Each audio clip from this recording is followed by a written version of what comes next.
from another planet? Is Janet from another planet?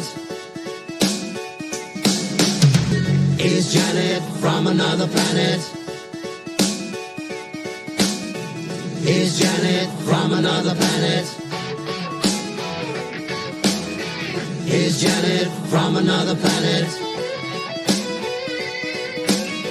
Is Janet from another planet? Is Janet from another planet? Is Janet from another planet? Is Janet from another planet? Is Janet from another planet?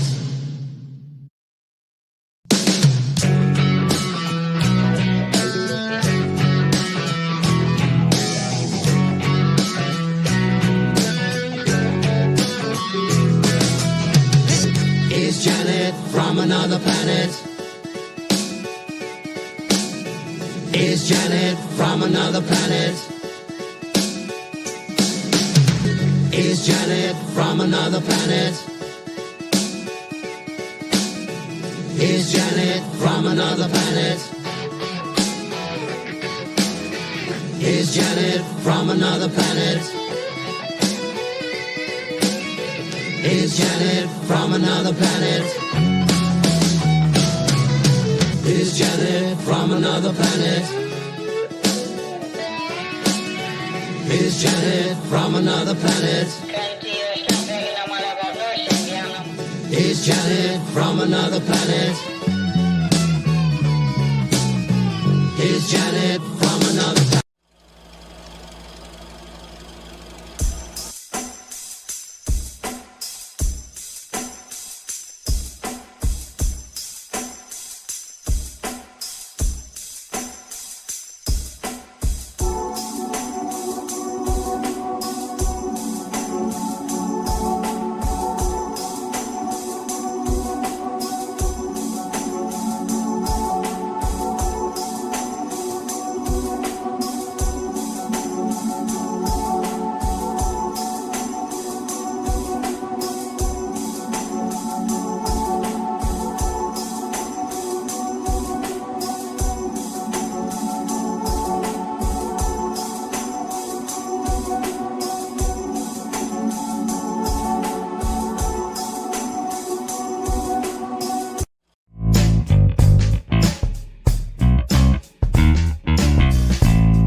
Today's digital landscape with the spread of false information can lead to dangerous outcomes. It's crucial for everyone to think critically and verify sources and reflect on the impact of what they share. Let's promote responsible communication to ensure that truth prevails and actions remain rooted in reality.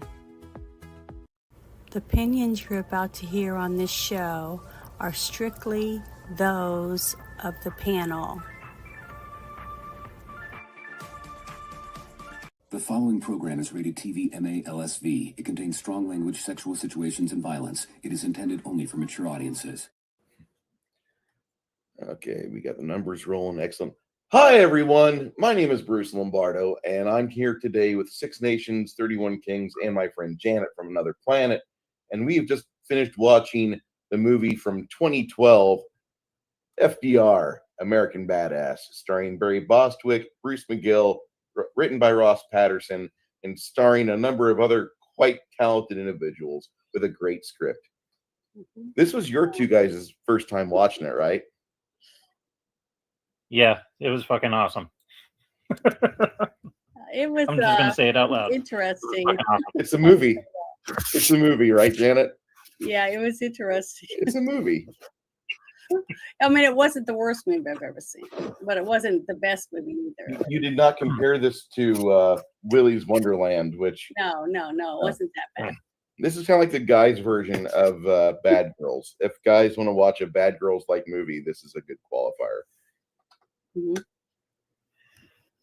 Yeah, if you have eclectic taste, schlock, really horribly written, but mildly entertaining. Canon films comes to mind. We haven't even watched Death Wish 3 yet. I'm looking forward to Death Wish 3. Yeah, this is up your alley. If you want to shock people, if you want to be shocked, if you like revisionist history, It kind of falls it within makes that. FDR look really badass. It does fall within that revisionist history that Tarantino started And to sadly, really. it covers a lot of notes for all Yeah. shapes and sizes. So, Janet, Yes. we've been friends for a while. This is probably the first time I've ever watched a movie where I thought in about the middle of the film, like, I wonder if I should be watching this movie with Janet. This is the first time I've ever had that thought. Well, it was interesting, but it just wasn't very well written. I think the actors did the best they could and had fun with it, even though I just thought the script was just a jumbled mess, basically. I just thought it was really bad. It was really bad. A love project. But it's saying it's not letting me stream to YouTube, so I'm going to It's turn it definitely a off. love project. What about It pays the Twitter? let's see what we It says X is that's pushing working, around. so that's all I know. So we'll see if it's working or not. I'll have to go over there and look. But I thought it was interesting to the part you could definitely tell the person writing it didn't seem they were very old. They seemed like they were writing jokes and skits and stuff like they were 15 or something, with those types of jokes like the pooping in a jar, that type of stuff. It Mhm. just seemed very immature. It was a very immature script, and it was like they had to take a special history course on the whole thing about Hitler, Mussolini, and all that stuff, and they decided to throw it all together and and they definitely didn't like these people because they put them in a very bad light. You know what I mean? And they also put the repubs in a really bad light too. So it was like the person who wrote the script, which I don't really know who they were very well. I mean, I've seen the actor and stuff, but it seemed like they put all of them in a bad light because they hated politics. That's what it seemed like to me. If you've ever listened to him on his podcast, Mhm. yes, you're on the target. You're over the target. Janet would be suffering flack right now if she knew how much Ross Patterson hated politics. 'Cause Well, you could tell whoever wrote. I didn't know who it was for sure you fucking that hate wrote that. politics. What is that in there? A new link for That's me? the link. Yeah, that's the link for if you want to see the guy that wrote it. It's the guy that played Cleavon Buford Mhm. in this film. He's okay. He wrote a script, and this movie is for 12-year-old boys. It definitely seemed like it. I have no The way it was problem. put together. I would beg to differ with the floral arrangement halfway through the. It's definitely. Mhm. You want to blame people, it's Ross Patterson and Lindsay Cohen. She was the script supervisor. He was the writer. Put all the blame on them. I don't know what happened to Ross as of the last 2 years. I know he was doing with a lot of the guys from Black Rifle Coffee Company. He was out of Austin doing this thing called the Drinking Bros podcast. So you wouldn't have to drink still alone. running. It might be. Mac Thompson asks the immortal question: is that a naughty nurse outfit? If you've seen this movie before, Well, it's not. I didn't have his cleavage and stuff showing this time, so I'm not really a naughty nurse. But I guess I could always be naughty. Everyone else in the movie was naughty, but the nurse. good. Yeah, the nurse was the most wholesome person in the I entire. know. So I thought that was hilarious, but I thought it was great. Involved. I mean, even Hashtag tiny polio legs. go. Oh God, the polio legs. I know it was just. I mean, everything was funny and kind of gaggy to me, like schlock stick type stuff, until I saw the guy poop in a jar and I almost threw up. I mean, I really did. I almost, it looked so real. It was disgusting. That just repulsed me. It took me a few minutes to get, past that. You know what I mean? You've probably done the mortal harm to Janet. Oh, it was really bad. I mean, really, really bad. That part at least was to me. Yeah, that part reminded me of old internet stuff. You got your friends saying, "Hey, you should check out this link," and then you got to figure out whether you want to click on it or not, or if they're pulling your leg. Last time I clicked on a link from Josh, it was a guy in Afghanistan who discovered a claymore, and he went everywhere. That's the level that this movie was written on. Okay, they go for the most jaw-dropping, shock-filled thing, and like the guy that wrote it at the time, I think he was really new into podcasting, and so he was really just kind of in love with the idea of being able to do and say whatever he wanted, and there would be no grief, there would be no apology, there would be just like, hey, I'm going to do this, and he would write something and you just kind of have to deal with it. You'd have to let it cycle. And I think Ross Patterson, when he wrote this film, I think he was really just like, we're gonna have a freedom of thought, and if you want to write schlock and porn and put it out there for consumption, the kids are going to see it anyway. But I need to make money, so I'm going to make it so I can make my money. I think that's where he was. Stream of consciousness. Yeah. He literally embodied that very well with this film. Janet, are you back with us? Yeah, I'm back. Sorry, I was trying to hook it up to where I could do Rumble, but it won't let me add anything new now that I've already started. So it's all right. I'll just leave it on next today. That's no big deal. But the more I think about this movie, the more it makes Kentucky Fried Movie look highbrow. I never saw a Kentucky Fried Movie. You didn't watch it with us? Just saying, like,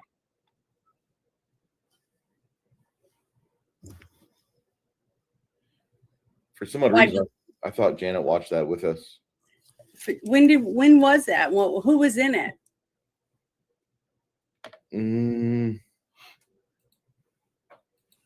Like a year and a half ago. Just trying to remember. Well, maybe I did. I just don't remember it. I don't remember if the name sounds familiar, but I'd have to listen to what you guys were saying about what was in it for me to know whether I, watched it or not. Because honestly, I can't remember. But around 25 Catholic schoolgirls in heat, Kentucky Fried Movie. No, I remember Hamburger the movie, but I don't remember Kentucky Fried Movie. Well, Hamburger the movie also had Dick Butkus in it. Yeah, I liked him. I thought he did a good job. He was a believable character in the movie. I thought we watched Kentucky Fried Movie. I guess we haven't yet. I don't think so. But that has Evan C. Kim, Bill Bixby, George Lazenby's in it, Marilyn Joy, and it's a series of like segments. Okay. Yeah, well, and still was the one about the Amazon women from the moon. Amazon Women on the Moon. That was an enjoyable movie, and I still want to watch that movie again just so I can watch it just for seeing that shitty actor in that science fiction part because he wants to delete that off his resume. But there was a lot of things that I did like about the movie. The concepts, there are certain little things that I thought were enjoyable. It's just the script wasn't very it was too childlike. You know what I mean? It was for the adult content with tits, and that's why I knew it was a young man probably that wrote it, because it just had a lot of TNA in it. Dumb jokes are kind of like, like when she was doing a thing with the, when she was sticking her tongue in the cheek with the melon in her hand. Yeah. In front of her husband. Okay, that kind of thing to the other guy. It was in the car. Just little things like that was very childish, like a teenager would do. Maybe a 19-year-old that just joined college. But it didn't seem like a person that would write a script with that type of content in it, unless that's what the target audience was. You know what I mean? Like, what's that show? The one I always bring up where the guy glued the guy to his chest. He glued the what to his chest? He glued a dwarf to his chest in a TV series. It was the guys doing all kinds of stupid shit where they were breaking their legs and crap. I mean, they were just. You're talking about Jackass? Jackass. Yeah, Jackass. Okay, it was like that, dumb and stupid, like only dumb teenage kids that are 16, 14, jumping off roofs, just doing dumb shit. That's what it reminded me. Going on. She's not talking about us, Sir Dragon. She's not talking about us. But the thing is like that the script was like written, the person who wrote it was either that young and that way is the way he thought about it, and he was looking at politics and the whole war and how stupid it was, and throwing shade on everyone basically. He made the woman FDR was more like his grandmother, so he put her in a better light. You see what I mean? It seemed like he focused on certain characters, but not in a good light. They were all scumbags. They all drank. They were all sex abusers. They were all into fetishes. Every single person in this movie, except for the grandmother or the mother, FDR's wife, and what was the other person? There was one other person the nurse. The nurse and her were really the only wholesome people in the whole movie. Everyone else was skanks and hoes and abusers, basically, which was fine because they're werewolves. I mean, werewolves, are bad. They're bad anyways. But the guy, the actor, what was his name? I'm trying to give me a second. Oh, Paul Ben Victor, that played Mussolini. Yes, Paul Ben Victor. He was freaking awesome. I thought he loved him. Played his character. Even though it was a childlike character because of the way it was written, the script, he played it as an adult and he made it believable. He seemed like he meant everything he said. He was stern, and he was believable for his character. And I really enjoyed that part of it. So, and then Kevin Sorbo, I loved that whole scene where he was President Lincoln in the portrait on the wall, and he comes out because the guy's high as a kite, right? FDR is high as a kite. I love that whole thing. I thought it was funny, even though, I can deal with schlocky, cheap special effects as long as I feel like that movie you got me to watch about the gamers. Okay. Mm-hmm. That was really schlocky, but I loved everything because it was that you could tell that they worked very hard to portray the people they were supposed to be. And it was believable, even though the special effects didn't always work exactly the way they wish they would have. When he's flying through the air with the fog machine going, and FDR is sitting in there, and he's like floating along behind it. It was so funny. I love that whole scene. I was laughing through all that. I love that it. was really good. I just thought it was great, and the dialogue between the two, and at the end they're laying on the grass. Higher than kites and laughing and talking about shit. I just thought that was really good. And I just loved it. I thought that was all good. And I even liked Emperor Hiruto or whatever you say his name. Yeah, Hiruto. I even liked him because the actor that portrayed him, I thought was very believable. He did a believable job. And he overemphasized his own language. I just thought that was just freaking kick ass. To see a Chinese or a Japanese overuse their language to make it look like it's 10 times worse. You know what I mean? I just thought that was funny. So there was a lot of this movie that I really laughed. But what I enjoyed the most out of all of it was you laughing out loud. Listening to you laugh at some of the stuff at certain scenes, I just enjoyed that tremendously. It made me happy to know I was getting to watch a movie with my friends and they're laughing through it, and it made it even more enjoyable for me. So that was one of the things I really liked, and I loved the spoofing of parts of it, like when they use the Batman logo almost, the little circle spinning pictures of the pizza, whatever else it was, going in and out for the editor. I just love that. So that showed me that the people that he hired, whoever that hired all the people, knew what they were doing.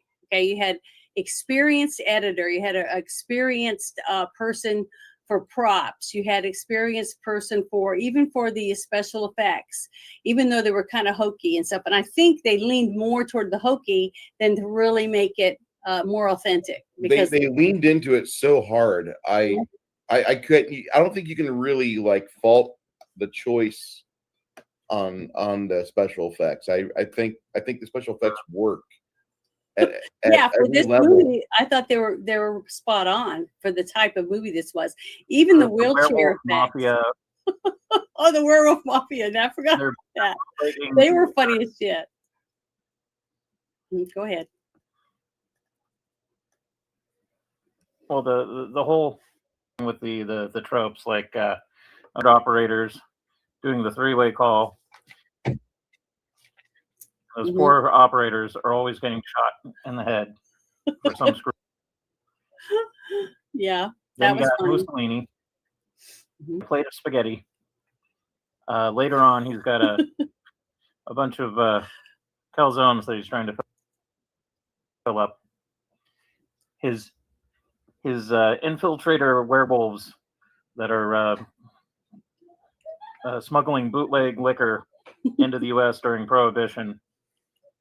In turning people into werewolves. Obvious wise guys, but they're all dressed like werewolves in suits. Yeah, I thought it was great. It reminded me of that commercial with the caveman. Remember that? The caveman guy, and he would wear a suit and they play that music like what was it? I don't know, Staying Alive or whatever, and he's walking down the street in the commercial and he's all hairy and stuff.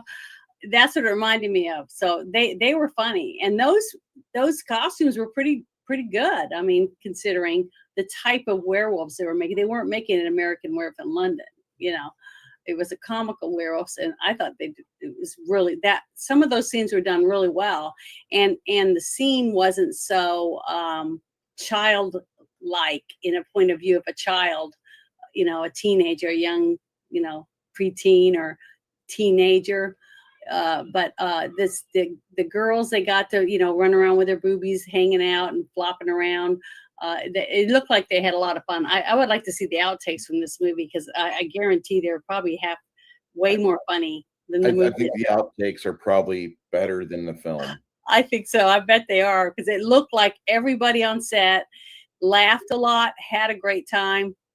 And even the person, the prop person, they got to come up with the idea for that wheelchair. I bet they had so much fun riding around that at their home or in the studio lot or whatever while they were building that. I guarantee they were all running around in that. I bet there's videos of them doing that. I keep a silver cheese off in my pants at all times. I'm sorry, go ahead. That one scene where they're having dinner with the repubes in Georgia. Yeah. The Republicans in Georgia.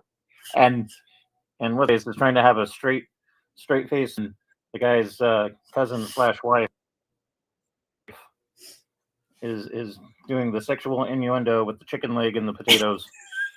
Yeah, that was disgusting. It was, but it was fun.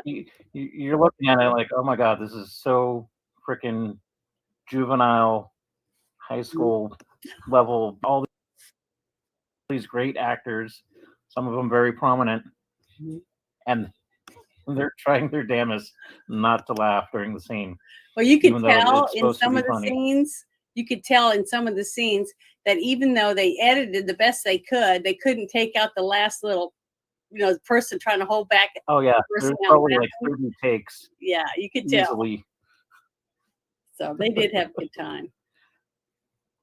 So if folks haven't seen this movie or the trailer, the whole thing is there's a rash of werewolf attacks. FDR survives one, but he gets bit on the leg, and as we all know, werewolves give you polio. So he ends up getting the Frank. polio. You have the polio. And then they kill the werewolf. And then Because he happens to have the gun, the remember, werewolf in his sock. is actually a Nazi, and that Hitler has a plan to take over the world using werewolves. Because Hitler was a werewolf. So of course, yeah, he wins the presidency, and then we get a Nazi werewolf ass. But the look on Revisionist history, but it's solid. the look on the woman's face that played the actress that played FDR's wife in that one scene when he first lifted up the blanket and his legs were like really small limp noodles, because you could tell they were made out of like rubber, whatever, the ones in the bed that were jiggling around. You know what I mean? And the look on her face of pure horrified freaking out. And when she saw him, she did a really good job. And the actress, I've seen her in a lot of other things. And she's a good actress. Yeah, she did a very good job. Very popular. She did a good job at playing his wife, even though I thought she was a little old for the part. To play his wife. I think she should have probably been at least 10 years younger than what she looked, because she just looked too old to have only one grown kid. You know what I'm saying? You know, the way that they set up the dialogue and everything, and had the one grown kid that's gay, supposedly, and poops in jars. So it was disgusting. But the other thing was I thought was really funny. My first laugh that I laughed was when they were on the dock. Remember, they were on the dock, and the guy is talking, and he's singing the song lyrics from the song. He's at works on the dock all day, and then she's at the diner, and she's ready to go home and give her man or her money or whatever it was, that song. So I thought it was funny. So you knew it wasn't a song, you know what I mean, as the way they did it, even though, and I think they did it a couple times with different songs. At least it sounded like it to me after they did it to me the first time. But that was funny. Well, they threw in some top humor also. There's that. Oh, then there was George Washington's weed. Yeah, that's what I mean, the humidor box. So I was expecting it to be a giant joint in there, but it was a whole bunches of them, all with the little signature on them. I thought that was genius. So there was a lot of really funny things in there. I thought it was. And then Kevin Sorbo as Lincoln. Yeah, that was kick ass. I thought they did a good job at doing all that. Now, who's the actress? Did you guys recognize the actress that played the girl that had the melons when he first pulled up? And she said, "Is that Pratt?" I think that's a Pratt. Carrie Lynn Pratt. Yeah.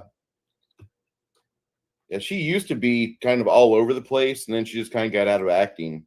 Probably because she had kids and stuff, and a lot of women, take time off when their parents and stuff like that. So. And then Ross Patterson played Cleve. Yeah, he was the writer.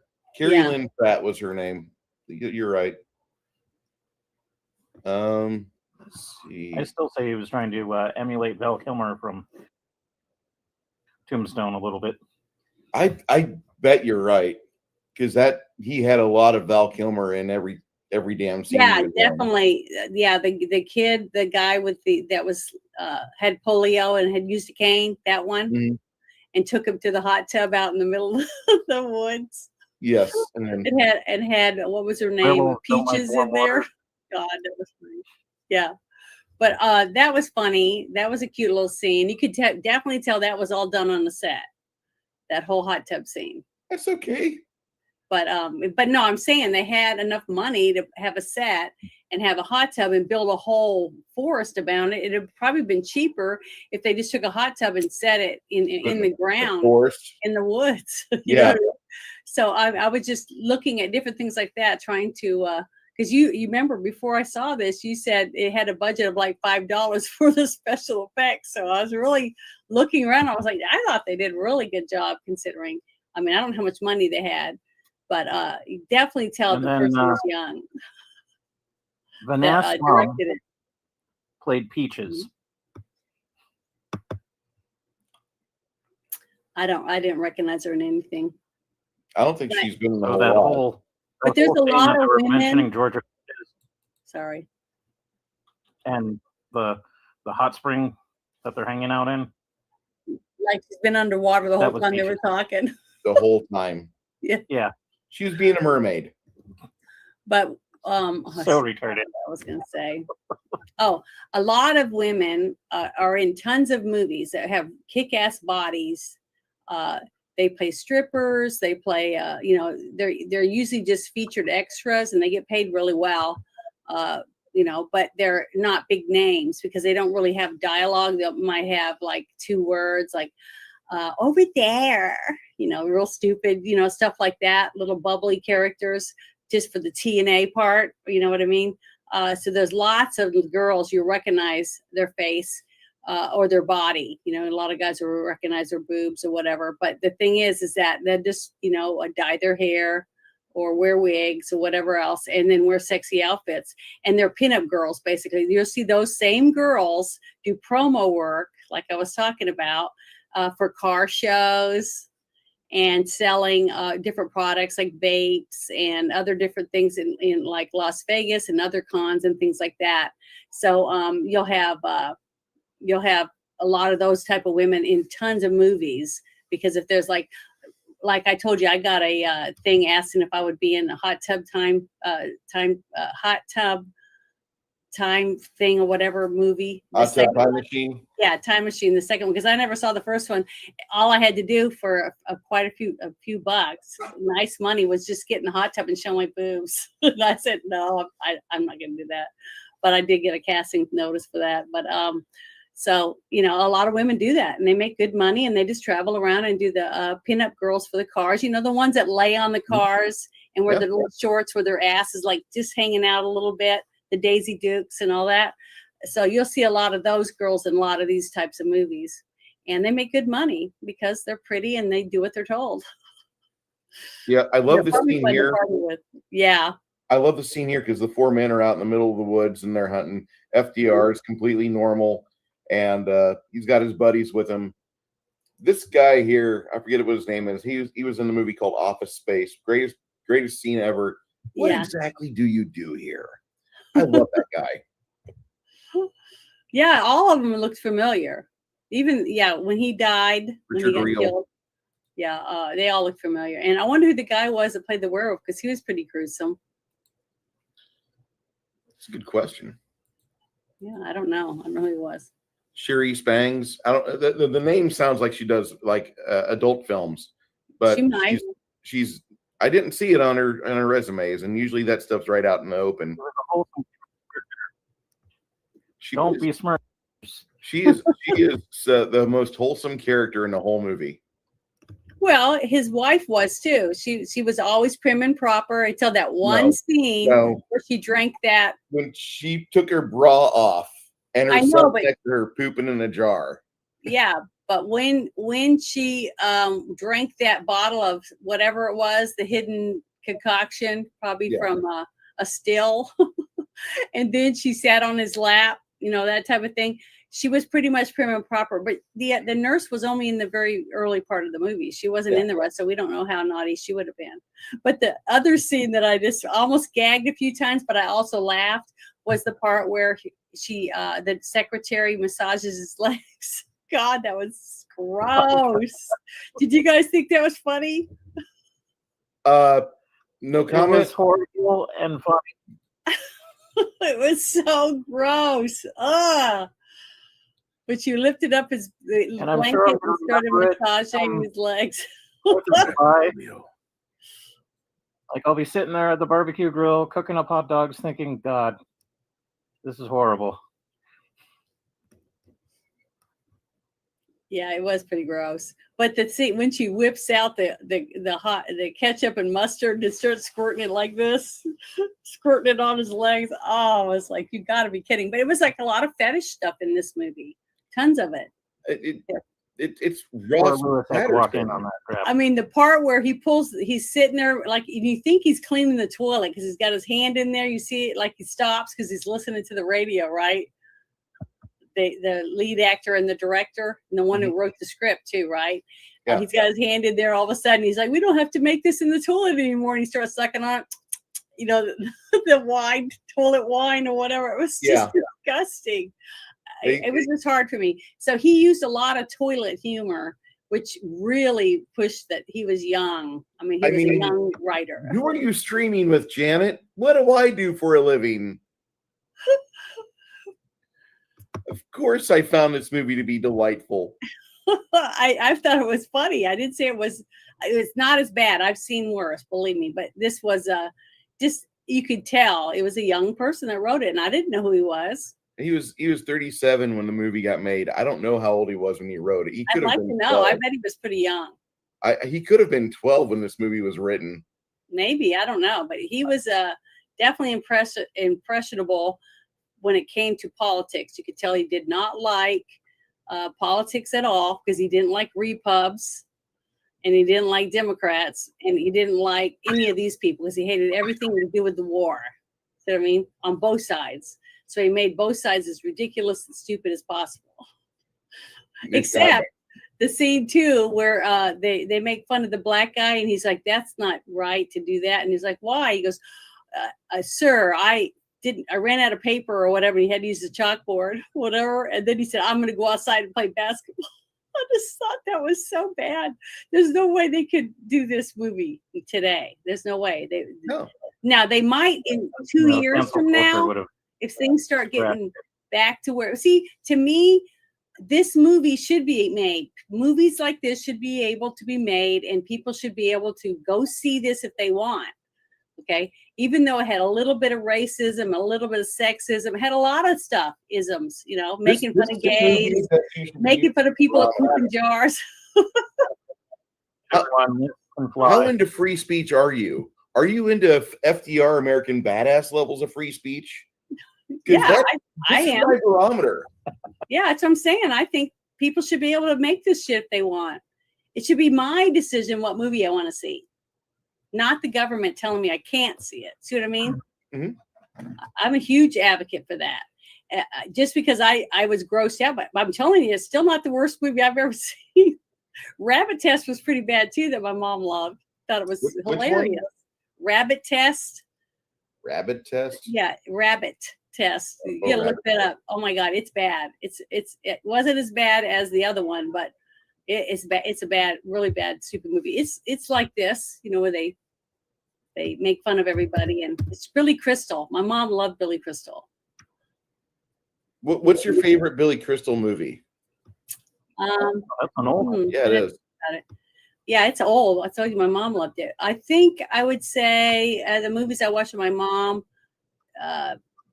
Wasn't he in something Seattle with Sleepless in Seattle with Meg Ryan? I think it was that maybe that one. Maybe I'd have to go through the list. I can't remember. I would absolutely not be surprised if that's your favorite Billy Crystal movie, Janet. What other movies does he have? I'm not saying that like you would pick a movie with Meg Ryan as one of your favorite films, but I'm just saying like favorite. You're a big softie. Blazing Saddles is top shelf. This is kind of like your mid-range to low-range liquor. Mm-hmm. It's not horrible, but it's not of the caliber of Blazing Saddles. No, it's not the same type of humor at all to me. If you like Blazing Saddles, this movie might gross you out. Yeah, this one was on the D-rate side compared to Blazing Saddles. To me, I just thought it was had a lot of D-rate, slapstick in it. That's one credit in this movie. She hasn't done anything else. Well, she was probably in a bar or something like that, and they said, "Hey, we want to put you in this movie. We think you're for this part." And she said, "Sure." And then she probably met Well, I somebody. would think that was a breakout role. She was doing pretty damn good with the beer pong. Well, I'm just saying that a lot of people don't Made really. Hitler drink. What was the name of the kid that was in Willy Wonka and the Chocolate Factory? Well, Charlie. The first one that played Charlie. Yeah. Now that actor that played him, I think that was the only movie he was in, and he was a phenomenal little actor. I thought he was adorable. Well, I mean, same thing with the young boy that was in Close Encounters of the Third Kind. One take Barry was so good, and they just needed literally one take from him, and he would do his shot, then he'd go play with toys offset. Mm-hmm. And that was like the perfect acting that you could have ever expected from a child was what we got out of Close Encounters of the Third Kind.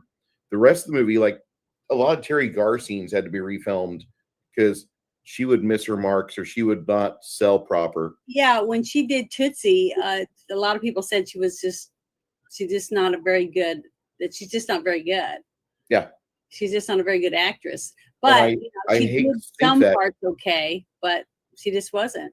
I hate to think that because I love Terry Garr in Young Frankenstein. That's like one of my like old steady girlfriends I can always go back to and always expect out, and it's what you want. It's like it's a guaranteed 90 minutes of laughs. Terry Garr sells every line she does in it to the nth of her ability. She's wonderful. Then you watch her in something that was the serious. right character for her. You see what I mean? Yeah. Just like a lot of people I know that don't like Nicolas Cage. They just think Nicolas Cage he's only in one mode. He only has one mode. He's not versatile as an actor. What are you talking about? See, I feel the exact same way about Melanie Griffith. I think she's one of the worst actresses. I put her on one of the worst actress lists, and a lot of people say, I like her. She's really good. And I go, well, I just don't think she's that talented. Now, someone like Cher and someone like, let's see, what's a couple other ones that I thought were Bette Midler, Gilda Radner. Gilda Radner. There's lots of actresses out there that are kick-ass. No matter what character you put them in, they can do it. There's just not a lot of those. Mm-hmm. I mean, not as many as there are bad. I don't know what type of acting ability I need to sell you, Janet. But I can tell you, Janet, that I was in a movie called The Rock, and I was also in a movie called Face Off. And then I was also in a movie that I can't think of right now. No. It was not Ghost Rider. Ghost Rider was a paycheck, and I got 2 of them. But my trilogy of action films should never be transgressed upon.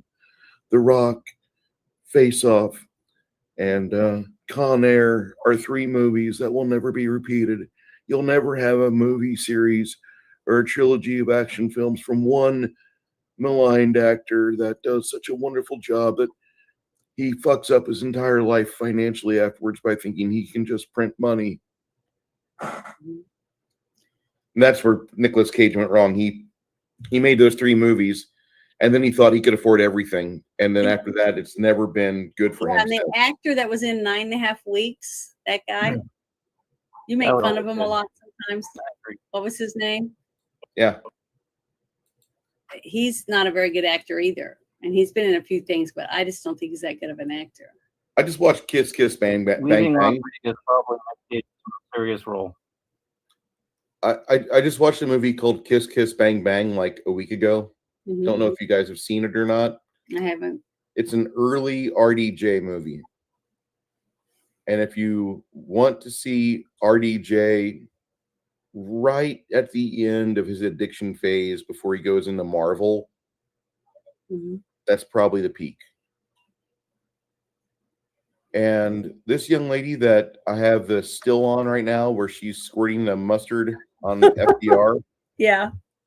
That is a little young thing. That's kind of hot. I'm not going to lie. That's like an Anne Ramsey hot. Yeah. That's Robin Sidney. and she's I in. thought it was funny as this whole scene was funny as heck.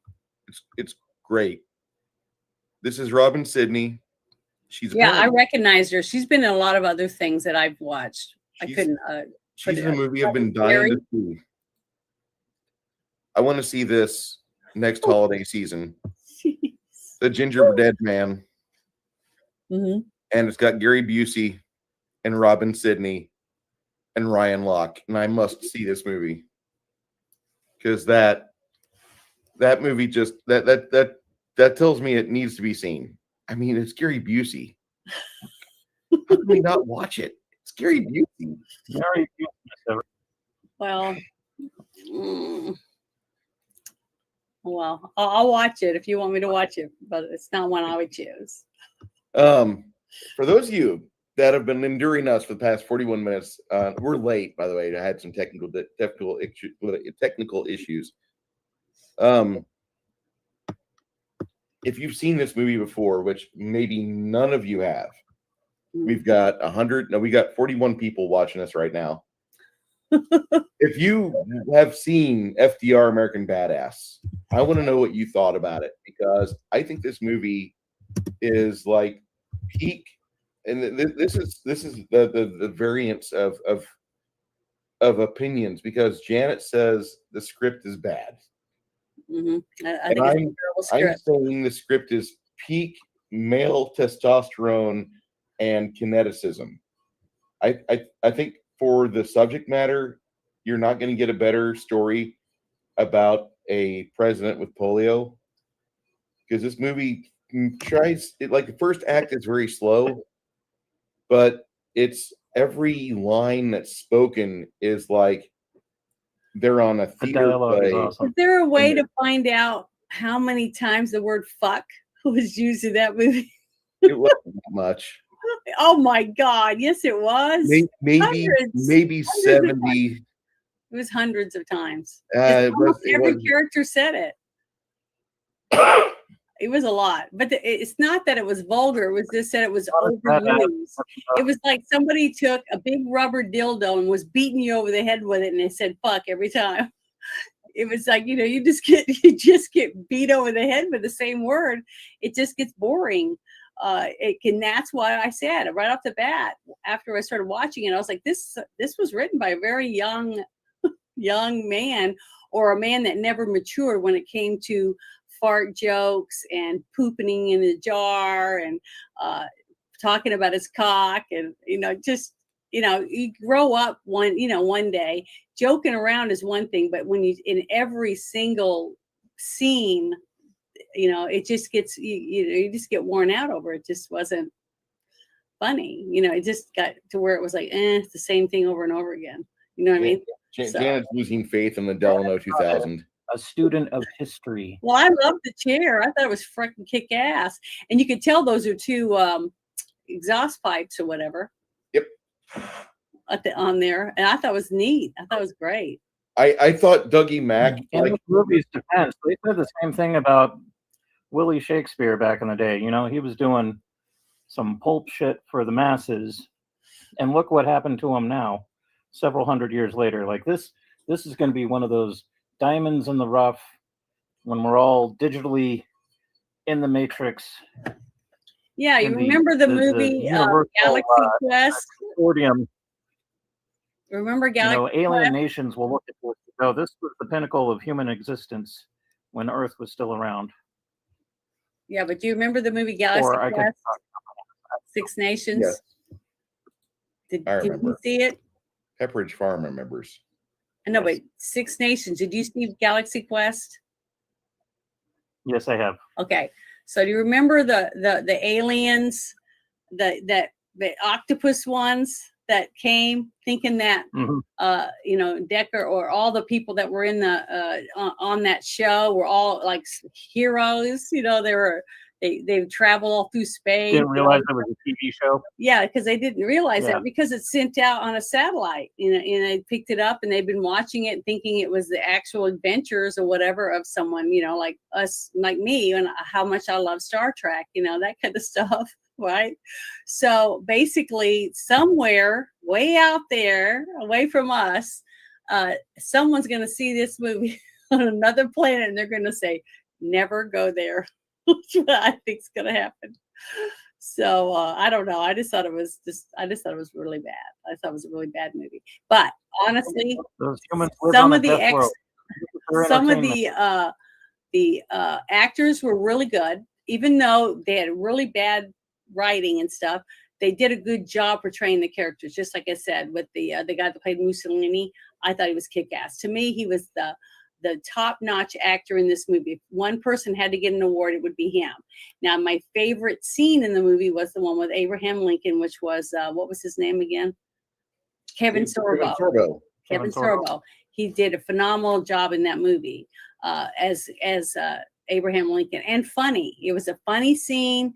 It was just good. It was a very well done scene, and the acting was excellent. The scenes were good. I mean, even the props, everything was fun. It didn't take you away from the movie at all. And then the scene with the rubbing of the legs. And how she's getting turned on by his legs. It was hilarious. And I don't know how everyone in that room weren't laughing. I mean, honestly, it just seemed like, because there's a lot of people when you make a movie, even a porn has like 12 people involved in that bedroom scene, lighting, sound, Mr. person does the makeup, the hair, and straighten up the clothes, and whatever, or non-clothes. The that camera stuff. work I did on South Padre Island, there was 14 of us in one room, and you would think that a like 2-bed hotel room would be fairly big space, but you get 7 people in a room, and suddenly you're kind of like you're scrunching your shoulders together, and you're like, I feel like it's very limited space, but they did a really good job on a lot of these scenes. So I could tell that all the people involved making the movie, like the boom operator and the sound person, the person that took care of the lights, the stand, and if they even had any, I don't know if they could afford it or not, but all the different people, the makeup people, the people that did costumes and wardrobes, all that stuff, and Crafty, I'm sure Crafty was good. They did a great job because it was not a cheap looking film. It didn't look cheap. It didn't look like it was made by kids on the back seat. Aspects of it were professional. Yeah, it was all professional. Very professional. Mm-hmm. Mac, you're gonna have to watch this movie yourself at some point, because I can't really answer your question. You asked for a define bad script: C movie bad or Kung Pao bad. This movie's like Kung Pao bad, but Kung Pao you can watch with grandkids and grandparents, and like you could have a Bible in the same room and there'd be no offense. This movie, you watch it and you're like kind of pushing your mom, hey, go in the dining room, why don't you go talk to like your aunt or something, or you look at your like senile grandfather, like, I don't need him to see this. I don't want his movie. But it wasn't so much what was seen; it was the wording. It was what they talked about. They talked about dicks and cooling, and there was lots of TNA. And I've seen grown people, older people that go to church and everything that are religious see movies with a flash of boobs and butt cheeks and stuff. So that wasn't really. It was the innuendos and the foul language and things like that. That was really bad. And it was racist a little bit here and there. It was sexist because I didn't find the racism to be. No, I didn't think it was bad. I didn't think it was over the top. I'm saying some people are going to be going, oh, I can't really watch this. But the sexism was real bad too, where he was telling her to mind her place and stay in the back of the room, and all that stuff. But that's what I'm saying. I think it's great. I think they should make movies with anybody's perspective of their story that they're wanting to unfold for us as a viewer, because there is a market for everyone. I just believe that 100%. But if you were going to put this movie out the last 4 years, it would have you would have been crucified at the movie theater. Well, I mean, have you ever heard of a movie called the American Magical Negroes? Mm-hmm. Okay, that was a movie. One of the guys from In Living Color made this film. And it, one of the Wayans brothers? Not one of the Wayans brothers, but it was a very interesting concept movie, but like it got no traction because everybody stayed away from it. You would think the edgy people would go to it. The edgy people were like, we're gonna see this on like some dark web shit. We're gonna watch this at home.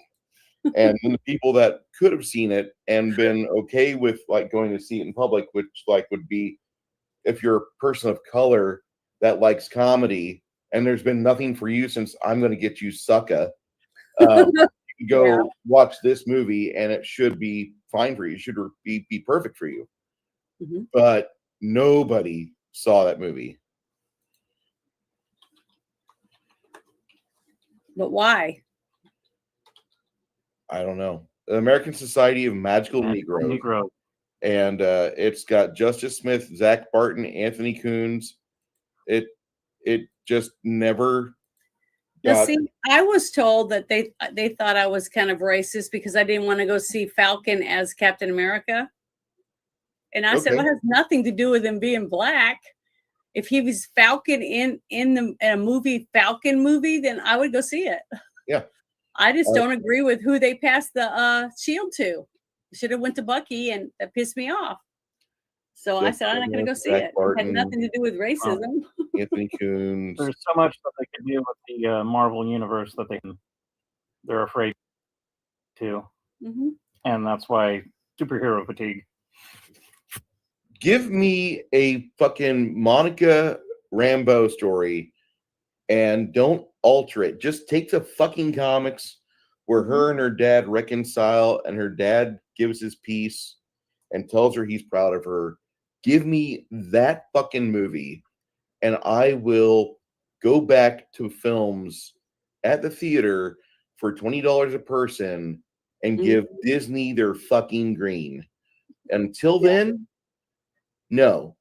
And Disney, you fucked up everything you've touched because they will never make that movie. And I don't know why. That would be the perfect movie. You want to heal a nation? Start having culture like that come out in the theaters because that's one of the best comic book arcs I've ever read. And Monica Rambeau, for those that didn't know, she was kind of like in that same Captain Marvel bullshit. But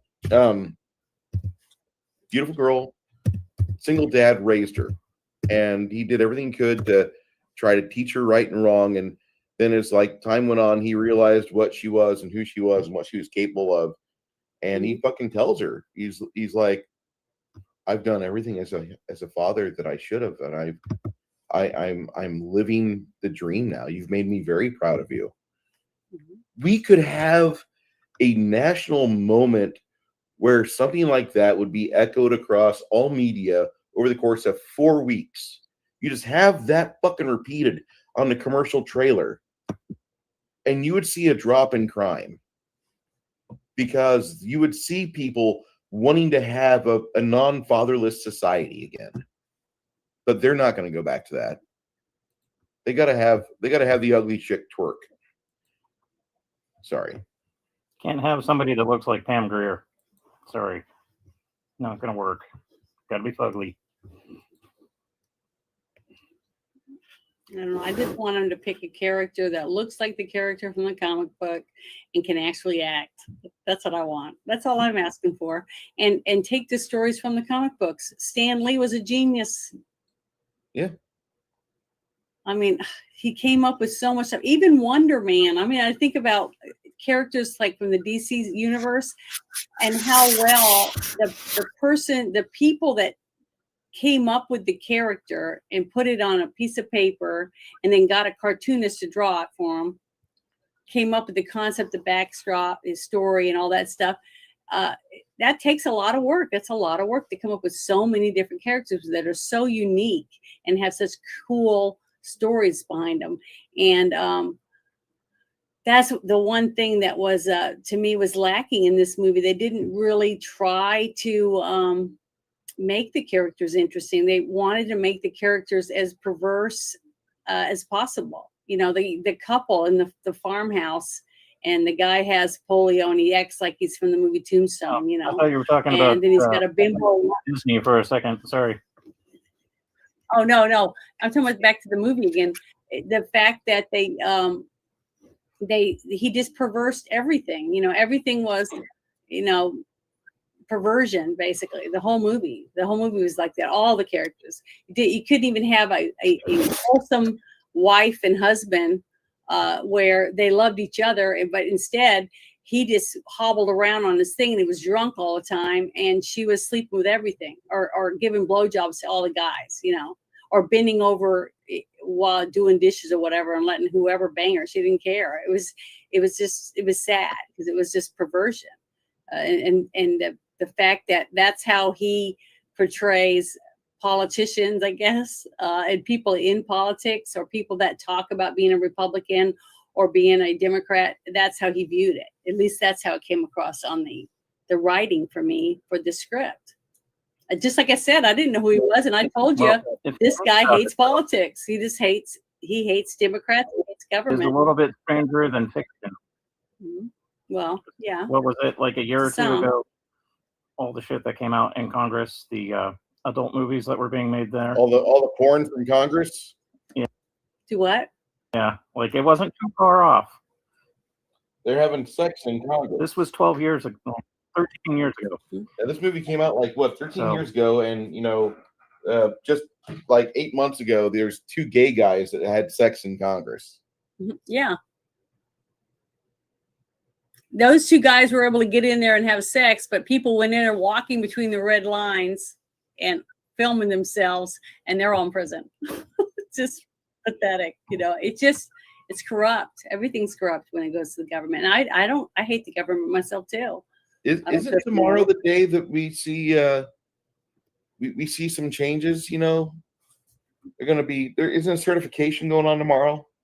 I don't know. I know that some things I'm expecting a lot to happen between starting probably tonight till the 20th at least. We'll see. But 15 days, so we'll see what happens.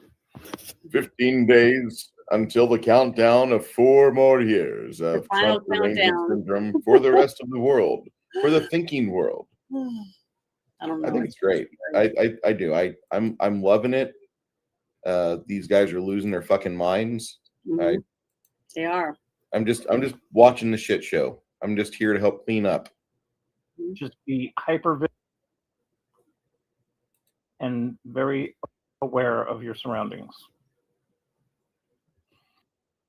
Well, I've been telling my friends, please don't go to places with lots, like farmers markets. If you go late or early when it's very few people there still, that type of thing.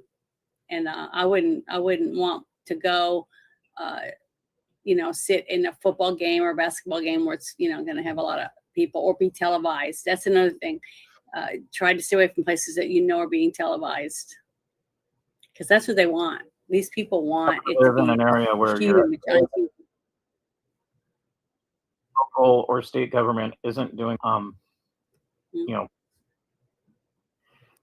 take the necessary precautions. Well, the thing is, New Orleans was it looked like they were the Canal Street, the video I saw, it looked like a normal night on the weekend, and you see the guy go down and then take a really quick right down Bourbon Street, and he ran over people right there on the sidewalk. Yeah, they did have to redo some barriers. I think there was some last minute change, but from the time that he jumped out after he hit all those people and then tried to shoot people, it was 5 seconds before the cops took him down. Yeah.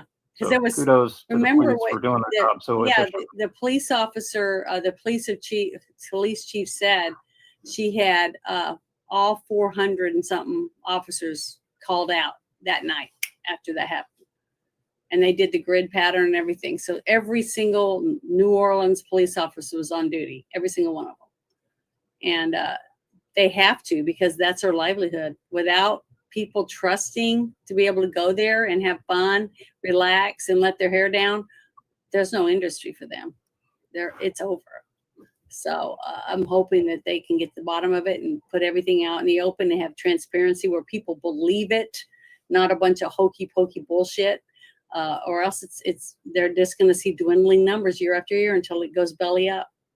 And that's sad to say, but all these years, We haven't had anything like that. You know, a shooting or a mugging and stuff like that is one thing, but a mass killings thing like that, it's not good. Wow, I can't believe you got that on camera, because most of them blur everything out and you don't see nothing. But look at that guy. That's the smugness on that guy's face when he's walking along, knowing nothing's going to happen to him. That's what he knows. The courts are going to do squat, and they don't. Shit to him. And then there's the dad, being a good dad. This is what happens to pedophiles in America.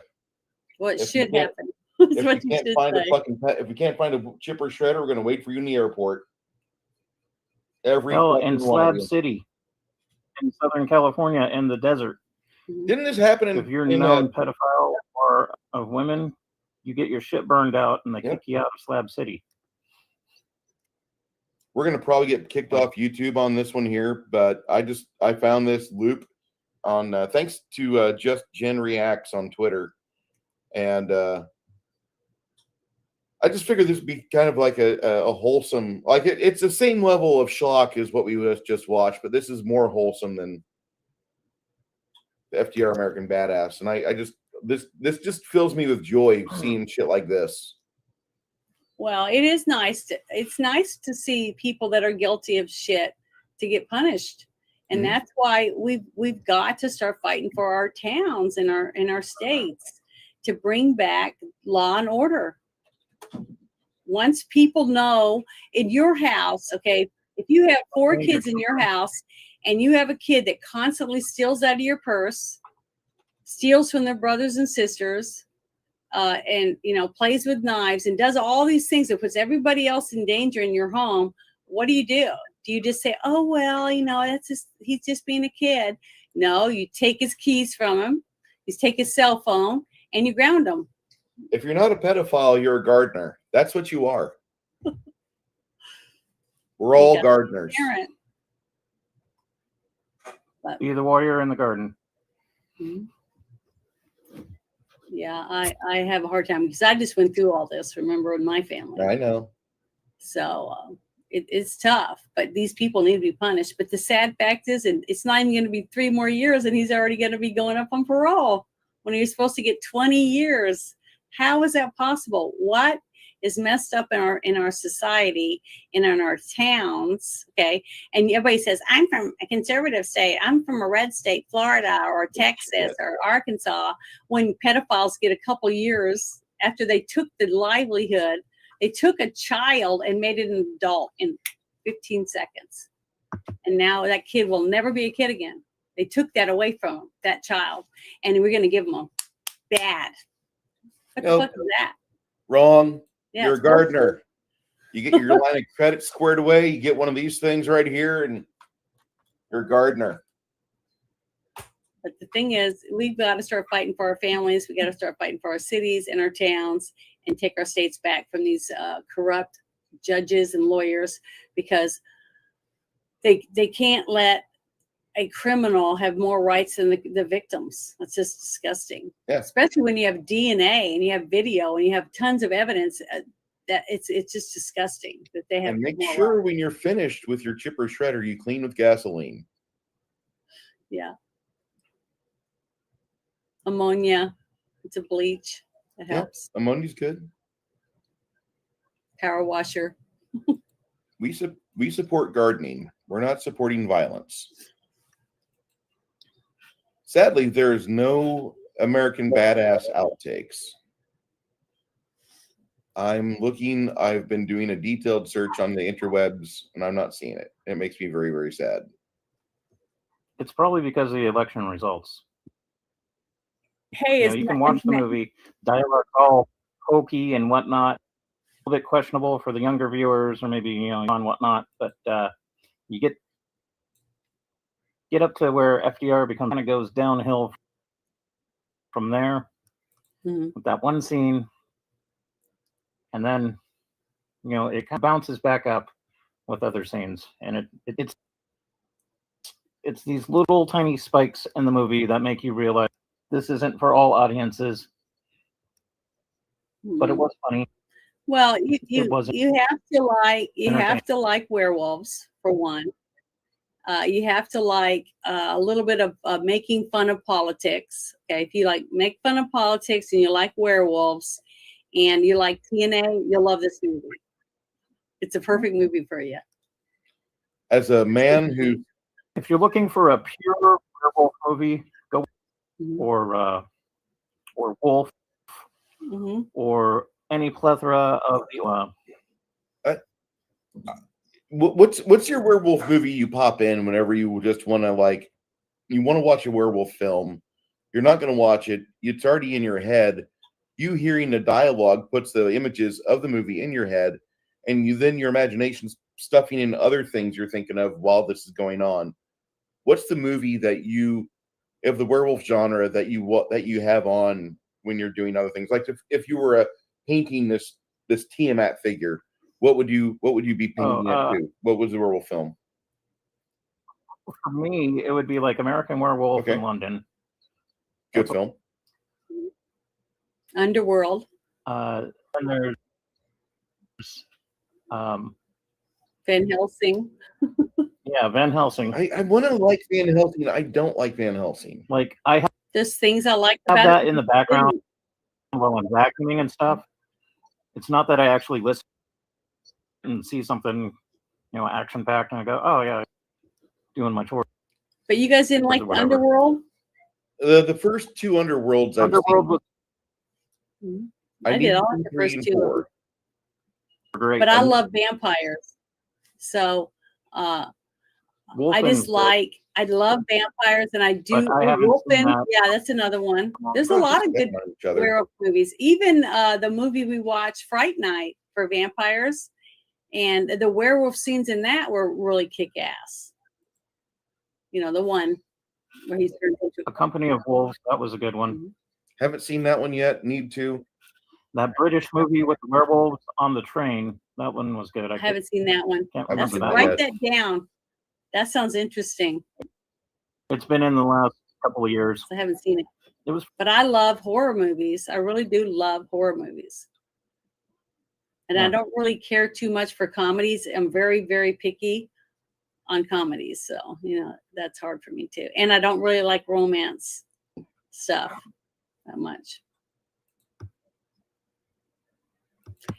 I mean, a movie like, I'm trying to think of a good romance movie that I really liked that was very sexual, had a lot of, oh yeah. Remember the movie I said I want to watch it? We haven't done it yet. A Postman Always Wings Twice. That's it. It's the one scene where she's making bread in the kitchen, Jessica Lange, and whatever his name is. Damn it, I can't remember his name. I can't remember his name. But yeah, if I got her playing on the background and I'm like doing Yeah, other Jack stuff and Nicholson actually comes paying attention in to the movie. and they start arguing, okay, about she wants to stop her relationship with him. They start arguing in the kitchen. Next thing you know, they start making out and they start throwing everything off of the bread table and they're just rolling around on the table. Man, that scene will turn you on like that. And you're covered head to toe with flour. I was like, wow, that's a good scene. So there's a lot of good movies like that out there if you want to watch them, for sex and adult content. And it's romantic and it's very well done movies, that type of stuff. So, there are movies out there, but that's a really good The one. Howling. The Howling, yeah, that was a good one too. Well, Oh, I haven't seen the series. even the third one with the marsupials. I need to see all the Howling and then, movies. So I've Silver seen Bullet. I forgot all about that one. That's a good one too, even though it was a Stephen King movie. Would like to give a shout out. Hey, to that our one had a friend- wheelchair too. Yeah. Give a shout out to our friend the Crafting Gamer. For 14 months, he's been at the Somehow I Have a Fan level, which I didn't ask him to do that. He didn't have to, but I appreciate it, sir. We do put the money back towards the channel, internet and electricity and Google fees and such. But here in a bit, he gifted me some miniatures, and I'm getting a compiled list of things I want to get to him in a bundle back over to Idaho. So he has miniatures to paint on stream because I don't want to be the only one that does this. But I want to say thank you to the Crafting Gamer. Thank you, David. That means a lot for 14 months, sir. You didn't have to do that, but thank you. Yeah, I want to say hi to everybody in the chat because I can't. I don't have any. I'm not streaming. I'm only streaming to X, so I can't type on this setup. Sorry. This setup here, you can't really type to the chat. YouTube. So Yeah, Bruce just have to say can that. because Right. he's the one streaming it. We're just connected to him. I want to look. I really do want to He's the like Van Helsing. organ grinder. Go ahead, David. Or Joshua, I'm sorry.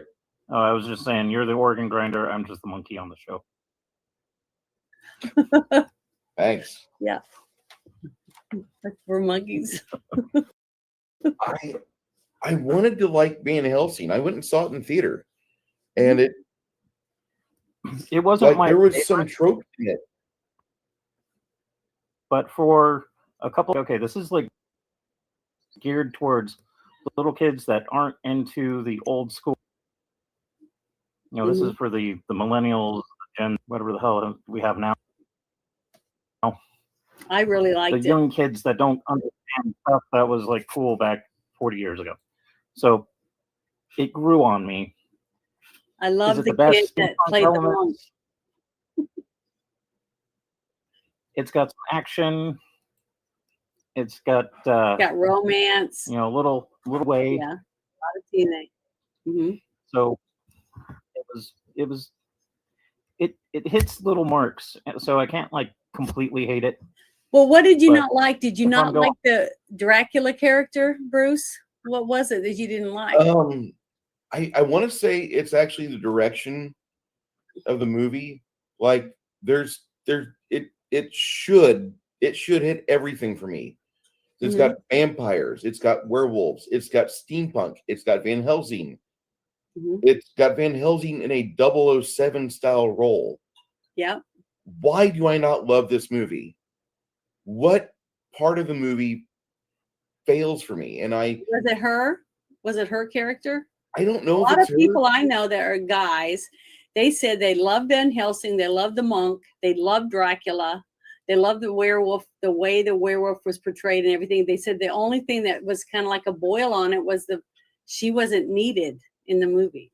She was just like if all it is that she's just eye little. candy, and that's where the movie falls apart for me, then I could understand that. But it might be something more, or it just might be Kate Beckinsale in the one time where like she is just like a radiant flower. She's an ageless flower. No matter how old she gets, she continuously blooms. She's not fading at all. And she's one of those rare types. Yeah, like that the ass of hers, like that thing hasn't fallen yet. And she's in her 50s, and it's still like setting up right. I don't exercise. good exercise. Okay. Yeah, you gotta stay working out. Dude, I'm gonna be 48 this year, and I look like hammered shit compared to her. I look like melted cheese. I need to get one of them Hollywood workouts, I think. No, just go buy you a vibration plate. Start using that. Hoodwinked is for 9th of February. They're Crafting Gamer. Next week's show is Ace Ventura. Ace Ventura. I forgot the one that Bear mentioned that I wanted to see. I'll have to go back and rewatch that. Cat People is on the 19th of January. The Addams Family. Which version? Say again? Which, the older one or the 70s one? Klaus Kinski's daughter one. I think that's the original one, isn't it? Oh no, that's let me check. I think it's the 70s. 1982 one. There's a 1982 Cat People that I keep hearing about, and it's got Natasha Kinski in it, and Malcolm McDowell and John Hurd. And lately, John. Say again. That was a decent one. I enjoyed that one. I've never heard of other. That's the only one I've seen. I don't remember any other ones in. I was thinking of like it was the 30s or the black and white kind of old. There's a 40s one. Yeah, I don't know. I watch really old movies like that.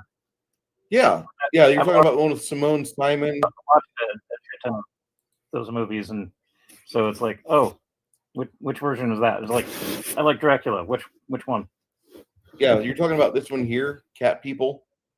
Yeah, and it's got fucking 7.2. Like, that wasn't bad for the time. Like, it's a good film.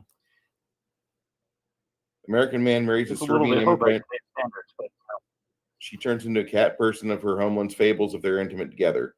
Simone Simon, Tom Conway, and Kent Smith. We'll have to check this out sometime. Oh, so every time she has sex, she turns into a cat?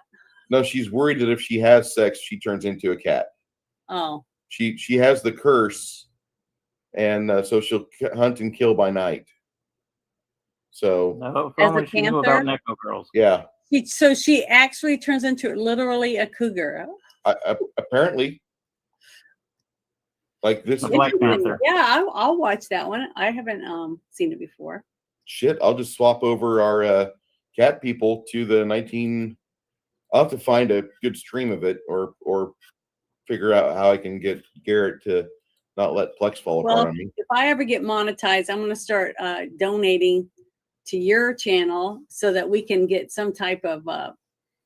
I need a better access to a stream service, though, that whenever like I look for these obscure things, like today, Plex just completely shit the bed on us. It completely Amber Hearded on me. What's the best streaming service there is?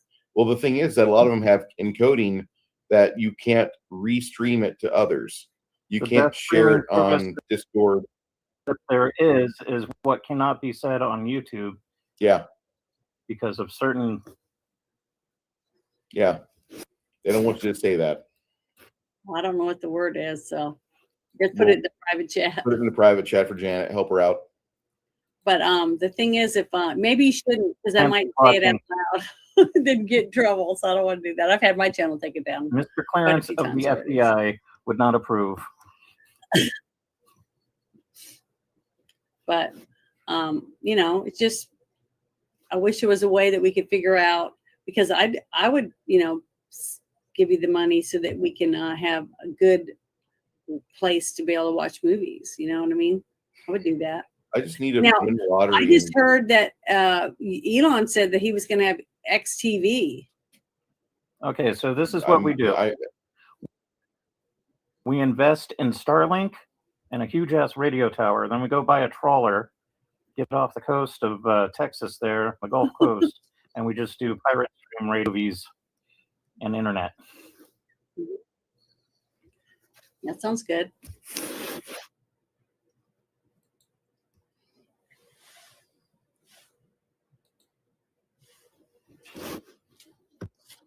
So anyway, the movie next week we were watching, if you guys didn't hear it, is Ace Ventura from 1994. Awesome. I think it's 94. It might be 93. Yeah, I don't remember. I just remember getting to go see it and laughing and laughing and laughing. And I actually liked Courtney Cox in that movie. She was hot in Dream On. Oh, they're going to cancel the election certification because of the DC snowstorm. Sorry, guys. Pack it up. Go home. We'll do it some other time. I can see it happening. Well, they can do it in Mar-a-Lago. They can swear them in. You go ahead. Get on my jet. Get on my jet. I would love to see Trump try to push all the DC elite onto his Trump Force One and get on the jet. I'll follow you in Air Force One. We'll get to Mar-a-Lago. It'll be fine. I would laugh my ass off so bad. Sorry. I know you got Kamala a drink on the face. What you're assuming that she would stop drinking at some point when she's awake. Yeah, I was really surprised when they did the 20 million in debt. When they were trying to vote for Johnson and not Hillary, but Nancy Pelosi showed up. I was like, damn, I thought she would croak after getting her leg or her hip broken. So it didn't work. Oh, that's why Dan Aykroyd is dead, is he found Captain Winky. That wasn't Dan Aykroyd. That was some other character, but I can't remember what his name is. Do you remember the name of the actor that was in that movie? I can't remember the name of it. Captain Winky, though, but that just brought a smile on my face. Leave it to Crafting Gamer to have a quip like that. Seriously. I know. By the way, Crafting, we're going to be watching Hoodwinked on the 9th of February. So you'll be seeing that. The remaining films for January, Ace Ventura, Addams Family on the 26th, and then we're going on February 2nd is, I can delete that, that's today. February 2nd is Willow. Yeah, it's a good, I love Willow. It's a good movie. That's going to be an epic one. Mm-hmm. And then I gotta raid Bear's stash and be like, okay, I need to borrow you because you had some thoughts. Yeah, just tell him to send you a list of movies that he thinks it would be fun to review, and then we'll just stick them here and there in the list. In the roster. Mm-hmm. Yeah, I actually have it on my Google theater Drive and now. like 2 or 3 times outside of the theater, and I really like the film. Yeah, I but watched the movie. See, I saw Ace Ventura when it came out, and it had been out for a while. So we saw it at the Dollar Theaters in Corpus Christi, which, if you know SPI Drive, that's a long road that leads you to the island. But on the way, you've got a very low dollar mall out there, and you can go to this mall, and you can go to the theaters for literally $1. Mm-hmm. Yeah, there's a lot of little dollar theaters all over the place down here where I'm at, and because people aren't very Americana rich. right there. Yeah, and I even drove past a drive-in theater, so there is at least one drive-in theater I know of in Arkansas. Probably more. Let me remind No, that not a thriving why Joe Biden climate. is dead. He found Captain Winky. Wow. Are you saying that he was in? He found. Was it on Miss Obama? God, I would laugh my ass off if Biden got so dementia riddled that he reached over and grabbed Mike's cock. I would just. I don't even think they even go near him anymore. No, I don't think Barack puts himself in that position. I think because the last time I saw a video where they're in the same room together, Barack was surrounded with people and they were all shaking his hand and all that stuff.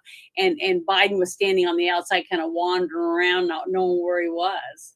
So. At the very end of that, did Barack go behind Biden and guide him by the back to go somewhere? I don't remember. I just saw that. That was the last time. So I don't remember where it was at, but I had seen Obama go up on a stage and get him and take him off stage because he didn't even know where it was. And that was before he even got voted in. The guy was already cuckoo by then. And then there was that cool interview with Tucker, and I think it was Alex Jones. And they were both saying, yeah, I have people on the inside, and my insider told me that Biden wanders around naked all the time in the White House. And then Tucker said, I have one that said the same thing. So maybe they had the same guy or same person. 2 years just to be functional. Oh, yeah.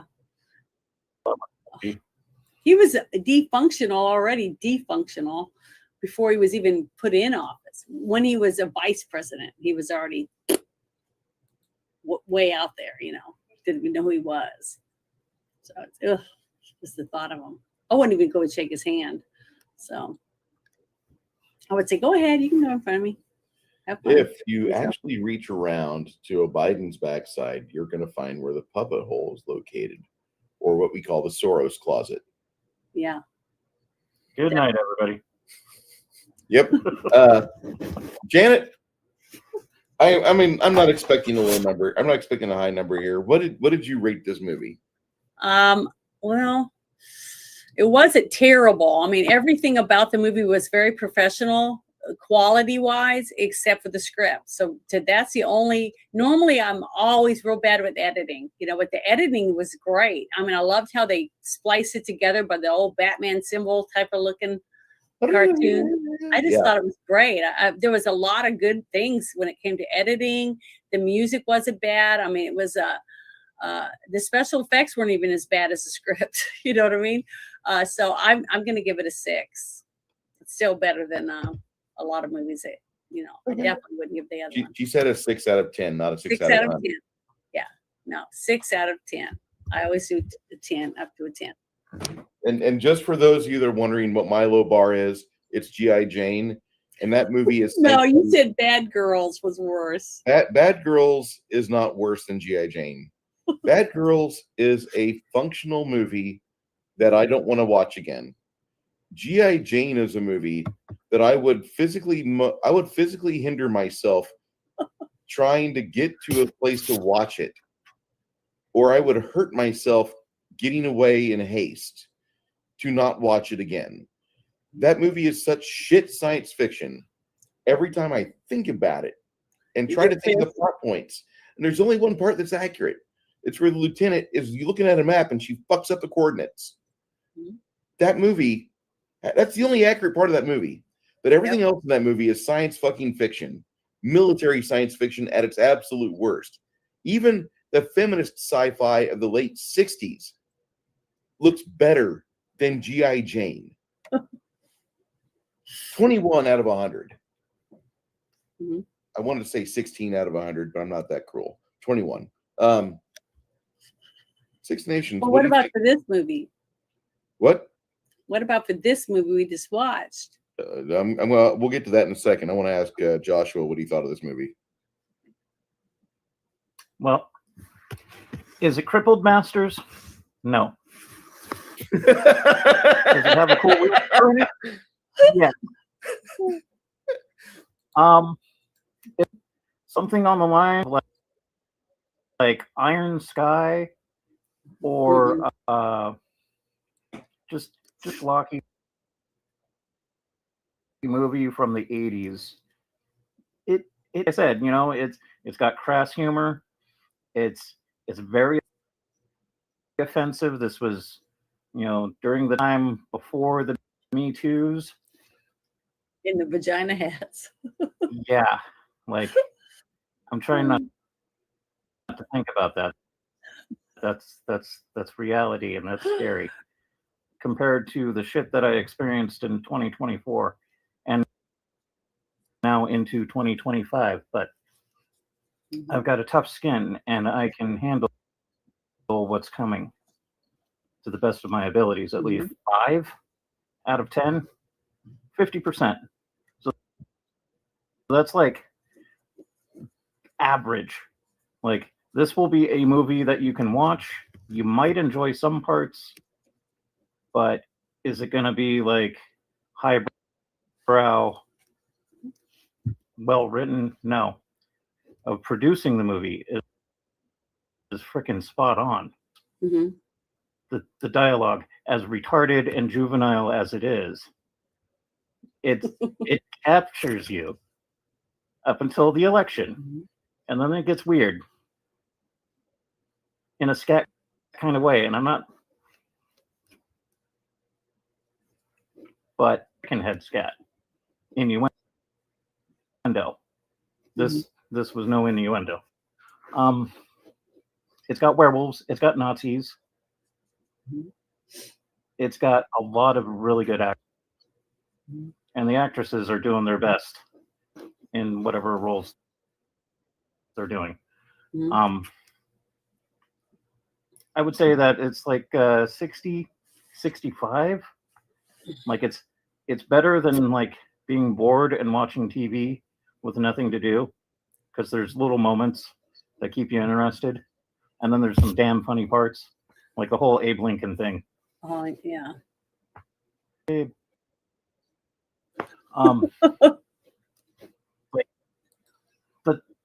the tiny little polio legs. Like, who the hell owns those? I want to figure that out. Who's got that prop? That was and funny, and my sights while they were jiggling them.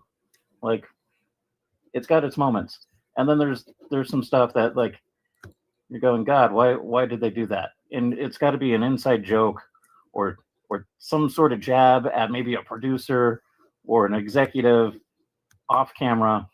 Who knows? Mm-hmm. This is definitely a movie you want to see with older teenagers or 20-somethings or under the influence, or you get a bunch of movies that are just really crap, and you want to unwind and decompress from all the drama in the world that's going on today.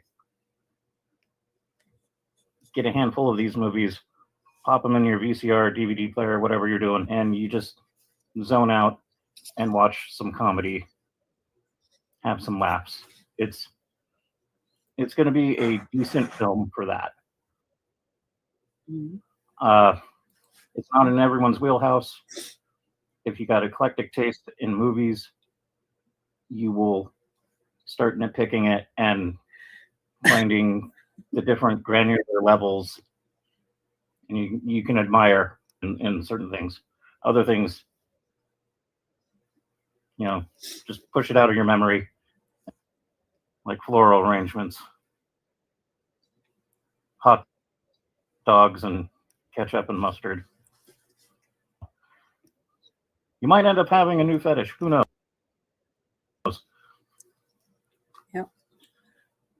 But it was very pro. It wasn't ableist. No. Like London, they actually built FDR. He's standing. Those assholes. Show him how he really was. Not this larger than life figure. The revisionist history was interesting, but from the real histories. So it's a mixed bag, and you'll enjoy it or you'll hate it, or you'll get a funky, yeah, this is great, but I don't like, Neapolitan ice cream with walnuts type of thing. So bottom line, watch it.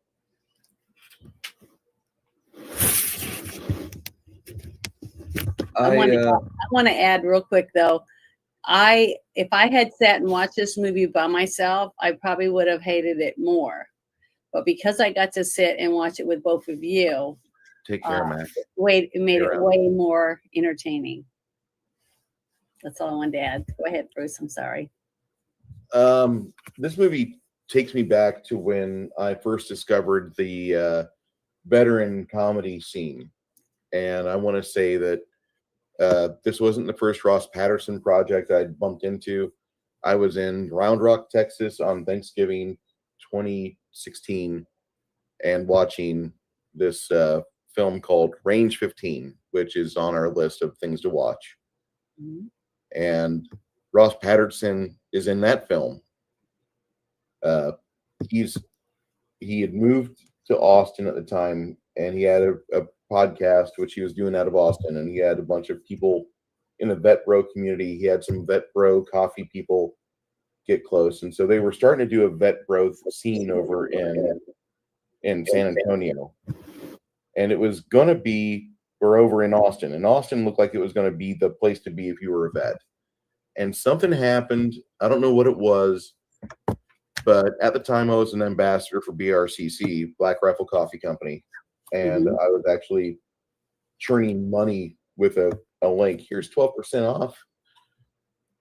And I was actually able to afford like 1 or 2 bags a shipment that I wasn't paying for. The stream was paying for it. Not this stream, but like just me handing out the link for that. Because like I had people in the oil field, they got addicted to it. I had friends that I was bumping into all over the place, and BRCC was turning into this big fire. It was viral. And so, you have a link? I have a link. Like, fuck yeah. So, I got your taxes. Here's 12% off. It was great. But then something happened, and I don't know what happened over there. Jared Taylor was involved with Drinking Bros, and then he moved to the Bernie area. Matt Best put out a thing for BRCC asking them where they wanted to see BRCC have their headquarters.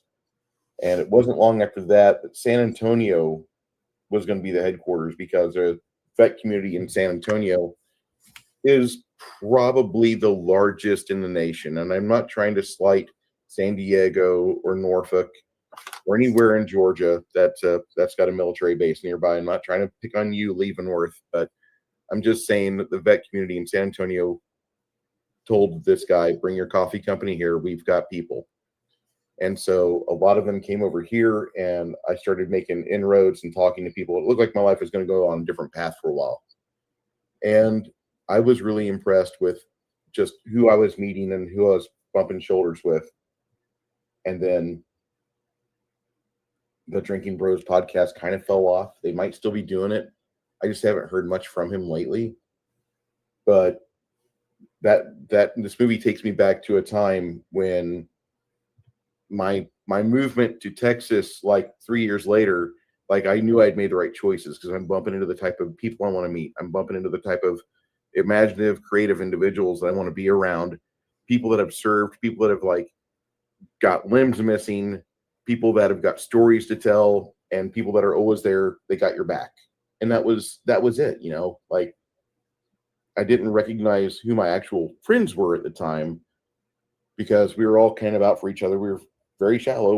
We're content creators on YouTube, but we were trying to do things, and it was kind of disorganized. But it gave me a few lessons in that process. If you go back in my timeline, you can kind of see things change a little bit. But I discovered my tribe about 2016, and so it was really just a good learning point for me when I went from 40 to 41. So I can't really ignore how this movie makes me feel. That's an emotional feeling. That's not logical. That I'll try not to figure that into my score. On the weight to the script, I feel the script is just fucking juvenile humor, ratcheted up to 12. And you could say things like, the person that wrote this was young, the person that wrote this was immature. But at the same time, you can still see hints. You still see in the cracks, you can see that there's some genius in there, and we just need time to mature it and see what happens afterwards. Because maybe Ross Patterson will turn into this great comedy writer. His podcast isn't bad. He's still got a lot of the Vet Bro community that goes on his show, or last I heard, they were still kind of in orbit, but a lot of that's broken up. I don't even think the guys from Nick Pomascano, one of the guys that was involved with Range 15, he was involved with another company that Matt Best was not involved with. They went together, they made Range 15 because they had Ranger Up and they had Article 15 companies, and they made Range 15. Odd name there, but like, just there's a schism. And so I don't know if that group of people still even lingers together. I know a lot of them came to San Antonio and Bernie. It just kind of helped that being away from a bad situation has helped me out. I could have worked for Black Rifle Company as a low-level phone operator, and I could have been a chronic alcoholic. So I'm pretty happy I took the choices I did. Anyway, my rating for this movie, now that we got that out of the way, my rating for this movie is a 75 out of 100. I feel that the script, as juvenile as it might be, there's an audience out there, and you know people that are starving for this because they're not making movies anything like this today. There are people that run screaming from movies like this. They will not watch Young Frankenstein or Blazing Saddles.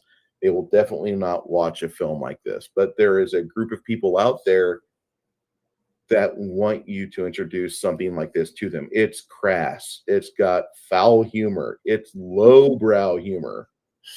And it will make them laugh. It will cause them joy. Degenerates of the world,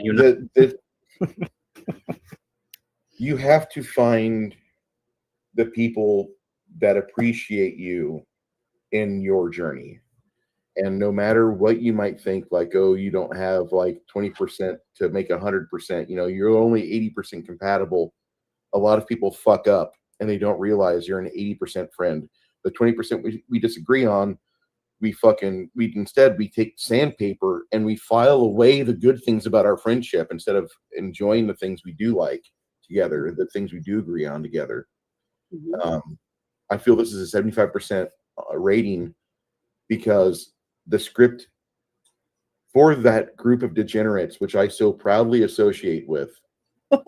I think this movie should get a fucking resurgence. And I know that sounds terrible, but it has the proper amount of schlock for the special effects. You know those aren't werewolves. You know that nobody there sat in a darkened room with a mouse and keyboard and was ogling over 6 different monitors trying to get the polygons right and get the hair to move properly when the wind blew. No, they went to a fucking Spirit Halloween store for their costuming. Fuck yes. They did everything so properly.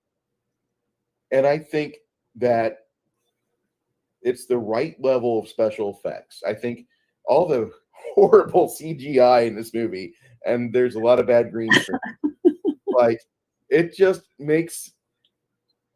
I was sober for this stream. This is the first time I've watched this movie sober, and I feel bad because of it, because I know that even when I drink a lot with this movie, I know that I enjoy this movie more because it just makes me giddy. It makes me giggle. There's so many parts where I'm just slapping my hand on my face like I fucking filmed that.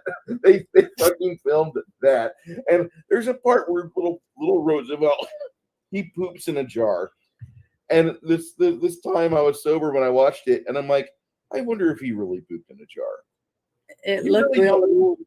You really don't know. Like, it could be a special effect, but it looked real. With the special effect. The angle Like- they used and the cheap props that they used, I'm telling you, I really believe he really pooped in that jar. Find out if he's a method actor. I don't know. But I think he pooped in it. If he had to get in character. And I felt the acid going, oh my God, I'm gonna throw up, because it was that believable to me. And they didn't have that much money, or they didn't spend a lot of money. And then you look at the chair. It's got freaking room conduit that's been painted up like brass. Mm-hmm. Yeah. Like it's got these varying levels of tech used for the special effects. And then there's that one scene and you're looking at it like, what did I just watch? I felt like I was like peeking through a hole out of the closet on somebody doing something that nobody's supposed to do. I went in and out of that mode. I can't explain it, but I laughed more because of you guys' comments and laughs. So that's what I recommend everyone. If you're going to watch a movie like this, watch it with your friends. Have some beers, have some popcorn, chips and nachos or whatever. Sit down and then put your feet up and enjoy it. Because if you like werewolves and you like satire and schlock, that type of stuff, you're going to really like this movie. You're going to enjoy it. And laughing with your friends is something I recommend everybody do right now, because we are way past needing that. And I do want to see movies like this come back, because people should be able to enjoy movies that make them laugh. And I really want to see that again. I can't agree more with you on that. That's a discussion that we should probably try to focus more on. And I know that, like, whenever we talk about politics, it's all hate, beat up on British police, whatever. But I mean, there's some positivity out there that we could really do some good for. And this movie, as poor as this movie is on so many levels, I'm not going on the morality aspect. My mother, my lovely mother, if she knew that I enjoyed this movie a handful of times, literally 5th time watching it. 5 times watching it. It's the first time I've ever been sober. The first 2 times I watched it, I wasn't really even able to watch it. I was in the room, but not seated facing TV. But what I was enjoying what I was seeing. It's a bad movie that, like, it's a good bad movie. It warms my heart. It's like watching that piece of shit pedophile get shot in an airport. Like, stuff like that just makes you feel alive inside. Like, I'm so happy he's gone. You know, like this movie I is that laughed. same level. I cried. Yeah. I gagged. Yes. I gagged for sure. It was a roller coaster of emotion. Yes. It was horrible. It was awesome. You're just like, this is really fucking cool. And then you're like, I hate myself for watching this because what am I witnessing here? Why am I still watching this? And then it goes to like some stupid ass gag. Your sides are hurting. I had to mute my mic. Like it's one of those movies where you should watch it, but make sure that you're in the proper company, the proper mindset, Yeah. and don't Yeah, expect I don't any more than what it can't is. have any kids running around because the F word is used many multiple times. And if This you have a is, toddler, they're going to be saying it over and over.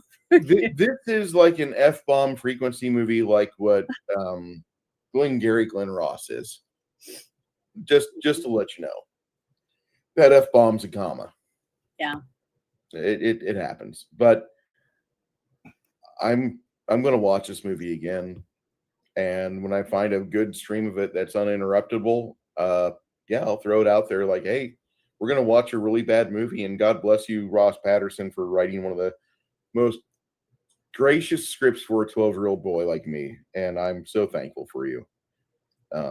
Thank you, Janet, for enduring our childish behavior today. Oh, it was great. I enjoyed it. I love this movie to a degree that's very unhealthy. No, because you know what? To me, by watching you watch this, it's almost like it's a good release for you. Mm-hmm. You know, it helps you relieve stress. And I can tell, I mean, because I've known you long enough to know that I could tell, I could just see your tenseness just fall out of your face. You know what I mean? It's a good movie for you. You should watch things like this that make you laugh out loud. You know, laughing like this, you know, that's not the same thing. You were laughing out loud, and it made me laugh. So it's good to be with people when you're getting to laugh out loud and just, you know, let it all out. You know, just get into it because you're liking the release that you're getting, the endorphins that you're releasing for your health. All that's good stuff. And I guarantee, even though you didn't have a drop to drink because during the movie, you're going to sleep good tonight because your body released a lot of things that you need to get it out. And the same thing with sex, you know, if you have good sex, you feel great the next day. You're like, wow, yesterday was not as good as I hoped, but that movie really made me feel good. Or I worked out because the day after I work out, I just feel like a new person. I mean, I can't explain it, but that's what it is. It's a chemical change in your body, and we all need that. And laughter is one of the things that does help heal people. So it's good for you. I love this movie, and I know that it's not everyone's cup of tea, and that's fine. You guys, I'm gonna pray for all y'all because you endured this, and you're at the same level as me. So I think we all need the help. We I'll accept that. Like I said, next week, kids. I mean, I'm the most sincere way possible, by the way. If you like what we see here, you can follow me and Janet on Twitter. Janet is Janet from Another Nine, I believe, correct? Yeah. But it's just type in Janet from Another Planet. I should be at the very close to the very top. And then if you like me, it's Good Luck Idiots, Twitter. and that's my sincere hope for humanity right there. Good luck, idiots. I want to say our sincere condolences to Aubrey Plaza. She lost her husband earlier this month. He was 47. He was a very accomplished. Friday? Say again? Friday? It was just a couple of days ago. I think it was Friday, yeah. Yeah, a couple of days ago, earlier. He just, I think it might have been like something he had in his system. You know, maybe follow me there. But for all of you guys that like Aubrey Plaza, now you have a chance. Well, give her some time to drink first. There's never a 10-year too relationship, soon. then they get married, There's Well, there never is. I mean, if you just go up and you hug her and you tell her, "I'm sorry for your loss," that's this opening, but you're not saying, "Damn, you're hot. You're single." You know, don't do that. That's what I mean. I've seen some guys do that before. So I I felt even I, had I guy felt friends that would go to funerals I'm and sorry pick for your hit on women. loss. Hey, you want to watch FDR, American Badass? one of the girls I knew from high school when I was like 20, 21 years old. She died in a car accident, and so it was kind of like a miniature reunion for all of us in a class of 93.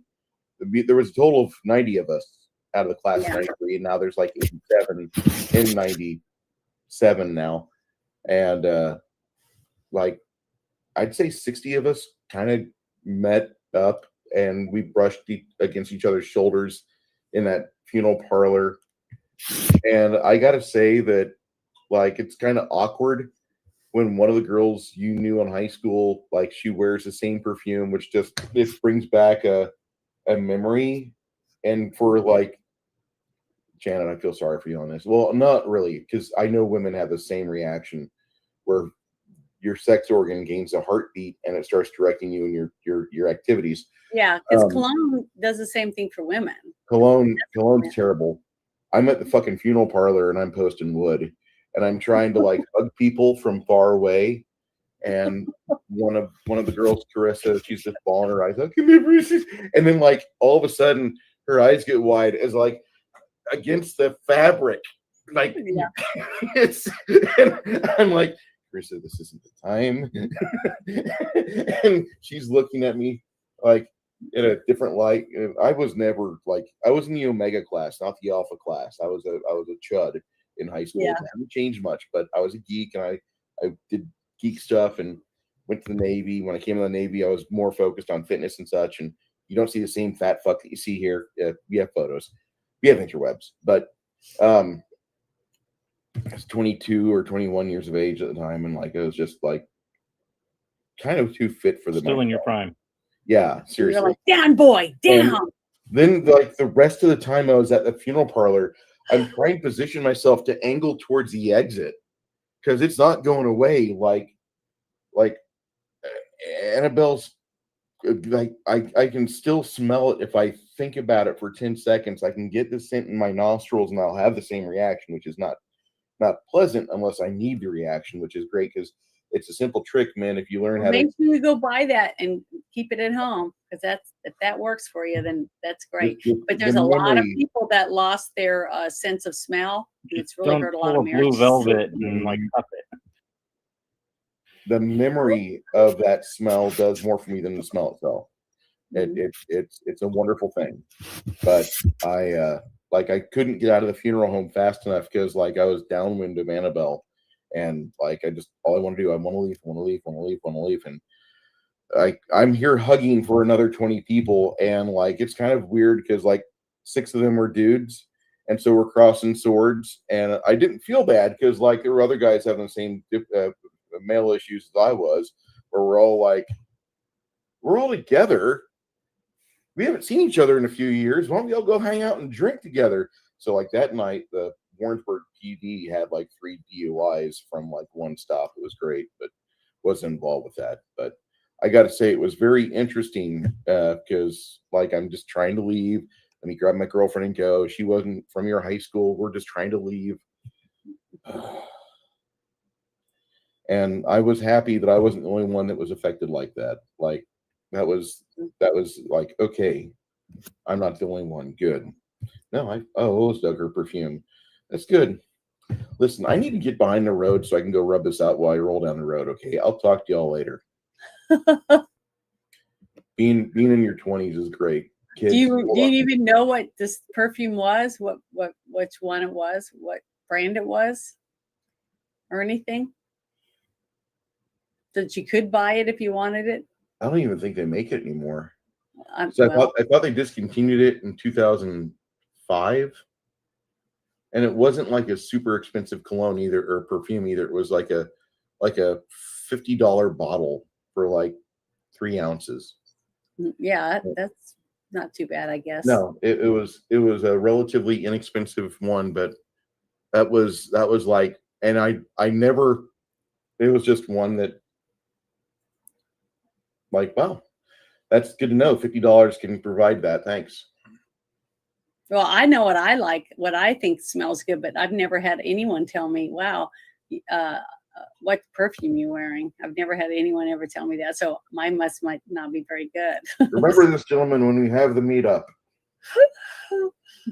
Tell Janet she smells nice. Well, the thing is, I like Vera Wang. I like Coach. There's quite a few different ones. I love Baby Soft. Loves Baby Soft. I used to wear that when I was in high school. That was my favorite. There was a female deodorant, Degree Sport or Female Sport Degree, and that almost completely did the same thing for like $6 of a rub-on cologne for females. Almost does the same exact thing. There was I think it was on that Man show years ago, and they had two women. They were twins, and they dressed them in exactly the same outfit, and they put regular cologne on one girl, and the other one they put those pheromones on her. And they had the first girl go in, and she walked through and went to the ladies' room, and she came back and kind of like walked around and stood in the spot and walked out. Okay. And then they did the twin with the other clone, and she walked by, and as soon as she walked by, all the guys were like turning. So cologne, the right cologne does make a difference. Yeah. So huge difference. I was gonna say, and it was a trip how long your brain remembers that sort of thing, because like I remember sometime after Thanksgiving we got something in the mail that had perfume on it. It was some sort of cologne, and I had a flashback when I was 4, when my mom married my stepdad, and we had a friend of the family that wore this cheap ass like $5 cologne, and he's sitting in the back of the limo, and we got all these people crammed in there, and nobody had been choking on this crap cologne, and just hating my life for the 20-minute drive that it took to get up to the redwoods to get the party started. And so this thing comes in the mail, and I get a flashback of that, and for an instant I'm like, holy shit, I'm 4 years old again, playing with my belly button, waiting for the freaking ceremony to be over with. I'm like wondering what the hell is. There was a haunted house I remember we went to when I was little. I think I was like 6, because I think I was 6.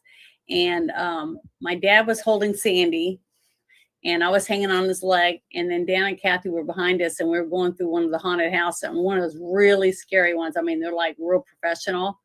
And it was in Spokane, Washington. And I remember we went by this casket, and it had a smell of like musty burlap kind of smell. And then the casket slowly opened up, and Sandy started screaming, and we were Dan and Kathy, everybody was screaming, and Frankenstein was coming up behind us. And now every time I smell wet burlap smells, those type of smells, I get instantly my hair on the back of my neck stands up, and I get fear, a sensation of fear. So it does affect you as a kid. If you have a scent that goes with something in your memory, you'll remember it. Mm-hmm. So it's very powerful. Like my grandmother on my paternal grandmother, lavender garden in English in the backyard of her Eichler home, and so like every time I want to calm down or something like that, I'll get some spritzing in my room or whatever. They have it in a little spray bottle, and you can spray it on your pillow and stuff before you go to bed to help you sleep, things like that. That's the kind of stuff I use. My maternal grandfather, he wore a lot of Old Spice, so like for a long time that was my aftershave of choice. My friends were into like Brute in cool water. I had a bottle of CK1 once. I got it cheap at Ross. And so like some of those smells kind of remind me, or junior high, or a couple years afterwards, and we did some weird, it just brings up a memory of that. It's kind of trippy.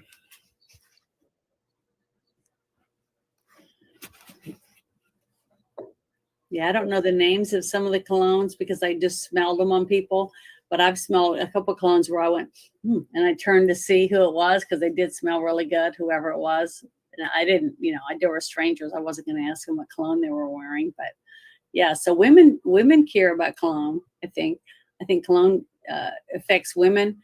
Well, not every woman, but I think it affects women, lots of women, the same way a perfume might affect a man. So. Yeah, certain sense. Like when I was smoking pipe tobacco, if you're smoking cigarettes, nobody really digs the smell of cigarettes unless there's cloves or the vanilla dreams or whatever. Mm-hmm. And so I some cherry flavored stuff. And it was putting out a really nice smell. And a lot of people were like, "Oh, you smell like my grandfather," or they'll be walking by and sniff the air and look over, and I'm chilling on a park bench or whatever, smoking bowl from my briarwood. And it's interesting seeing the reaction. Like the name of a movie set I was on, and they were filming a scene, and it was I can't remember the name of the movie, but it was a bunch of British guys that were supposedly going to kidnap some really wealthy man. I'm trying to remember the name of it. It was Anthony Hopkins starred in it, but I don't remember the name of the movie right this minute. And they were going to kidnap him. And I was at this one set, and I remember walking in to this one area, and I was like, "Man, I'm getting hungry because it smelled like spaghetti." And they go, "Oh, it's the cigarettes." And I go, "What do you mean?" She goes, "Well, they have cigarettes because people, you're not allowed to smoke on set anymore. So the cigarettes they use, they look real, but you'll have like different spices, different ones, and just say which one do you want, like parsley or different stuff, and you're pretending to smoke a cigarette with these different herbs." Stuff, and it made you hungry. I mean, it really smelled good, like garlic. It had all kinds of smells, and there was really smelled delicious. So, but that's the first time I remember. Was it that Freddie Heineken movie? Yeah, I think it was Freddie Heineken, the kidnapping of Freddie Heineken. It had the young guy from True Blood in it, Suki Stackhouse's brother. He was in it, and there was a couple other actors. Yeah, so I got to meet all those people, but that was it, the kidnapping of Freddie Heineken. And it was like a 1970s or late 60s theme, so everybody was dressed in all the cool clothes from over in Europe. So it was neat. But yeah, that's what all that retro shit my parents had in their closet. So, yeah, it was cool. But just little things like that, you don't even realize the effect of it until you smell it again. You know what I mean? When you smell it, you're taken back, just like Bruce said. Your memories pop out right then, the feelings or whatever you had. So it is important.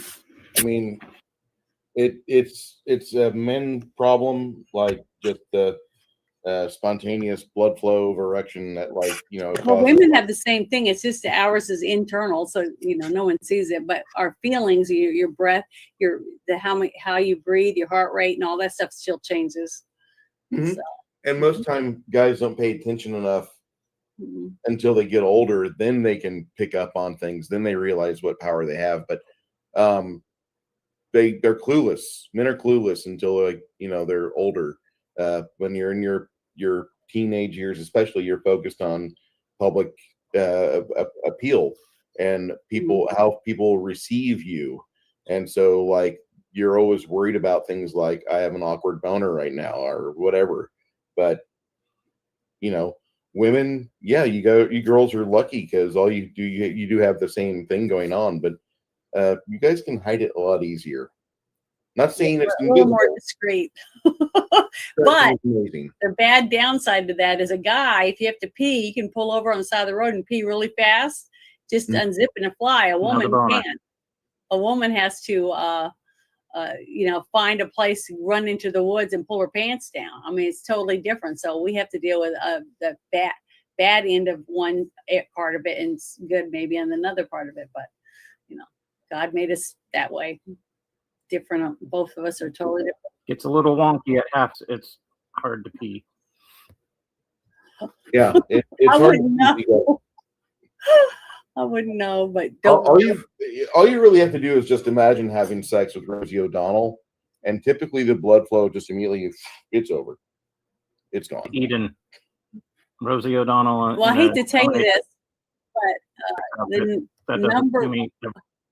the number one selling sex sexy calendars and things like that for guys to buy of women are the real chubby girls. What? Yeah, you can look it up.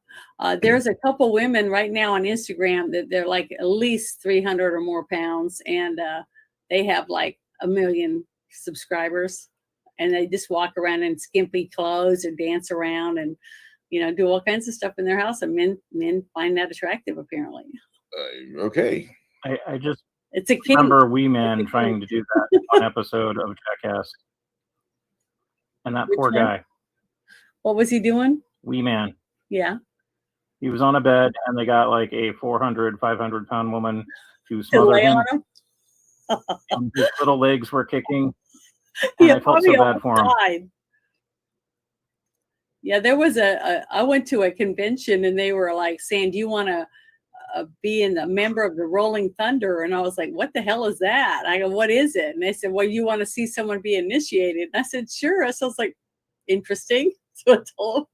So a couple of us went up, into the hotel room. We go up there and there's like 20 something people in there. And there was like 6 of them were huge guys. I mean, they were giant. They were tall and big.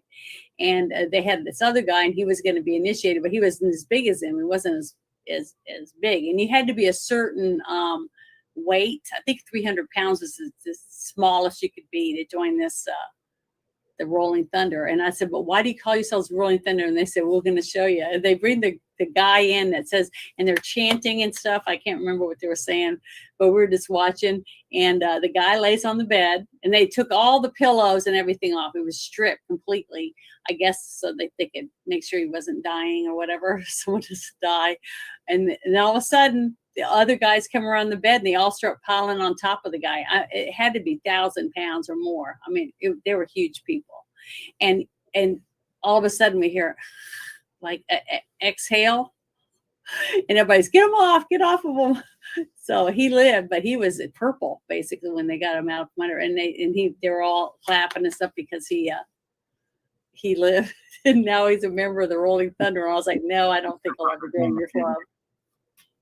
But what was funny, the shirt they wore, they all had the T-shirt that said, oh, damn it, why did it leave my head? Something about I hate ugly chicks or something like that. And I was like, okay, that's a great shirt. Whatever, I don't know. It was just funny. And so you never know. You never know what kind of, group of people you might meet in their little cults or little, clubs. Because I told you I was in a club, and it was called damn it! Why am I doing that? Is it because I'm so tired? It was called the Puma Corps, and I was like, "What does Puma stand for?" And they said, "Putting up with men's attitude." Wow. And we had this little group, and you had this little Puma pin with your name on it. Yeah, it's kind of like no, ma'am. But what the thing is, we had to bring like feminine hygiene products, shampoo, things like that. We had to bring a bag of those type of things because everything we did was to raise money and funds for battered women, and we take all the stuff to the battered women show. So it was all in fun, okay. And it was a partial thing to go with the Junior Chamber of Commerce type thing. And we'd pick a top cat. That's what we'd vote, and she'd be the top cat, and she had little cat ears and stuff, and she had a scepter, and we'd get her a high stool, and she'd sit in it, and the rest of us would just, say, yes, ma'am, what can we do for you? And get her drinks, wait on her really bad and make her laugh and embarrass her, that type of thing. But then we'd dance around and we'd say, no, Dick, unless we want it. And we'd all like do a train around, just stuff like that. So I know guys do shit like that and have fun little groups like the No Ma'am Club or whatever. But women do the same stuff. So when women say, we would never do that, they're full of shit. I'm telling you, I've been in women's bathrooms and they're all saying, did you see the ass on his ass? His pants are so tight, I can see it all. Shit like that. Women do the exact same thing in clubs and stuff. So have you heard they walk around and like if they're in a bar, they're doing it. Do what? Have you heard of Confederated products? Mm-mm. What's It's a Confederate? reference to last week's movie. Yeah, it's the movie where they brought him over to do Amway. The two actors. Oh yeah, the Confederate. That's right. Now I remember. Everything in our home was Confederated products. Mm-hmm. And like all I could think it was like they're recruiting them for Costco, or is this a dig on Amway? And I didn't get it, but okay, later on it turned out to be Amway, but still. Yeah, I remember I picked up on it because that's immediately when they started talking. I was like, oh, that sounds like Amway, a pyramid scheme. You know, one of those things. You know, people at the top make all the money, and the ones at the bottom are the ones making all the sales, basically. So yeah, I remember that now. But when you said the single name, I was like, it's not ringing a bell. But yeah, it's the same. So you know, ours we just have to deal with it a little different. But you know, it's truth. You know, human feelings. You know, it's all how we deal with things. That's it. Digging it. All right. Come by next week. We are going to be reviewing a movie that hasn't been talked about on this channel in years. Ace Ventura, the first movie that Jim Carrey really came onto the scene, and we're gonna do a review first, and then after that we're gonna watch it first, and then we'll do the review second. Yeah. Looking forward to seeing what the discussion is for next week, because that movie has some serious, like we got to discuss this. It's one of Jim Carrey's finest, in my opinion. Yeah, I think so too. Janet, you have anything big going on? No, not really. I've got a few things, you know, I'll be doing in spaces and stuff like that. I don't know who I'll co-host for. It just depends on the schedule and what's going on. But definitely Wednesday, I'm supposed to start my first game. I think. I think it's the first. Yeah, it's the 8th. Yeah. So my first game with Bear on his channel, and then Thursday night it'll be Team Shit Show, and then Friday night Shit Show. What did you think about the game we had yesterday? Were you scared I was going to kill off the party off? Well, I wasn't at first at all. I wasn't really that worried about it because the statues or whatever. But when you said something started coming down the hall, I said, we're fucked. Because I knew there was 2 hallways. Mm-hmm. So I said, what he's doing is he's going to bring something from both sides and we're going to be completely surrounded. So, and I was already half out of spells. You know, I was already halfway down. And Sasha was only at 37% health. And I hadn't been able to heal her, you know, because she's just a cohort. You know, I'm going to heal my team before I'm going to try to heal her. But I was like, man, I don't know if we're going to make it. That's what I was thinking. Mm-hmm. I didn't think we were. And then that's why I put that wall up, you know, of the whirling blades. Yep. But when it just disappeared, I said, we're fucked. So I was thinking, but we lived. We did good, I think. Everybody dove in and did the best they could. I'm looking forward to all this. Anytime you can walk away or not get resurrected. Yeah. Got a lot more scars, but everything I did yesterday during yesterday's game kind of points to what this is going to be used for. So I know that's what I'm worried about. If you guys are interested in what we're doing, go ahead, step around my channel on Saturdays, and you'll see. This coming Saturday, I've got a low-level game with Janet and Six Nations and some other people.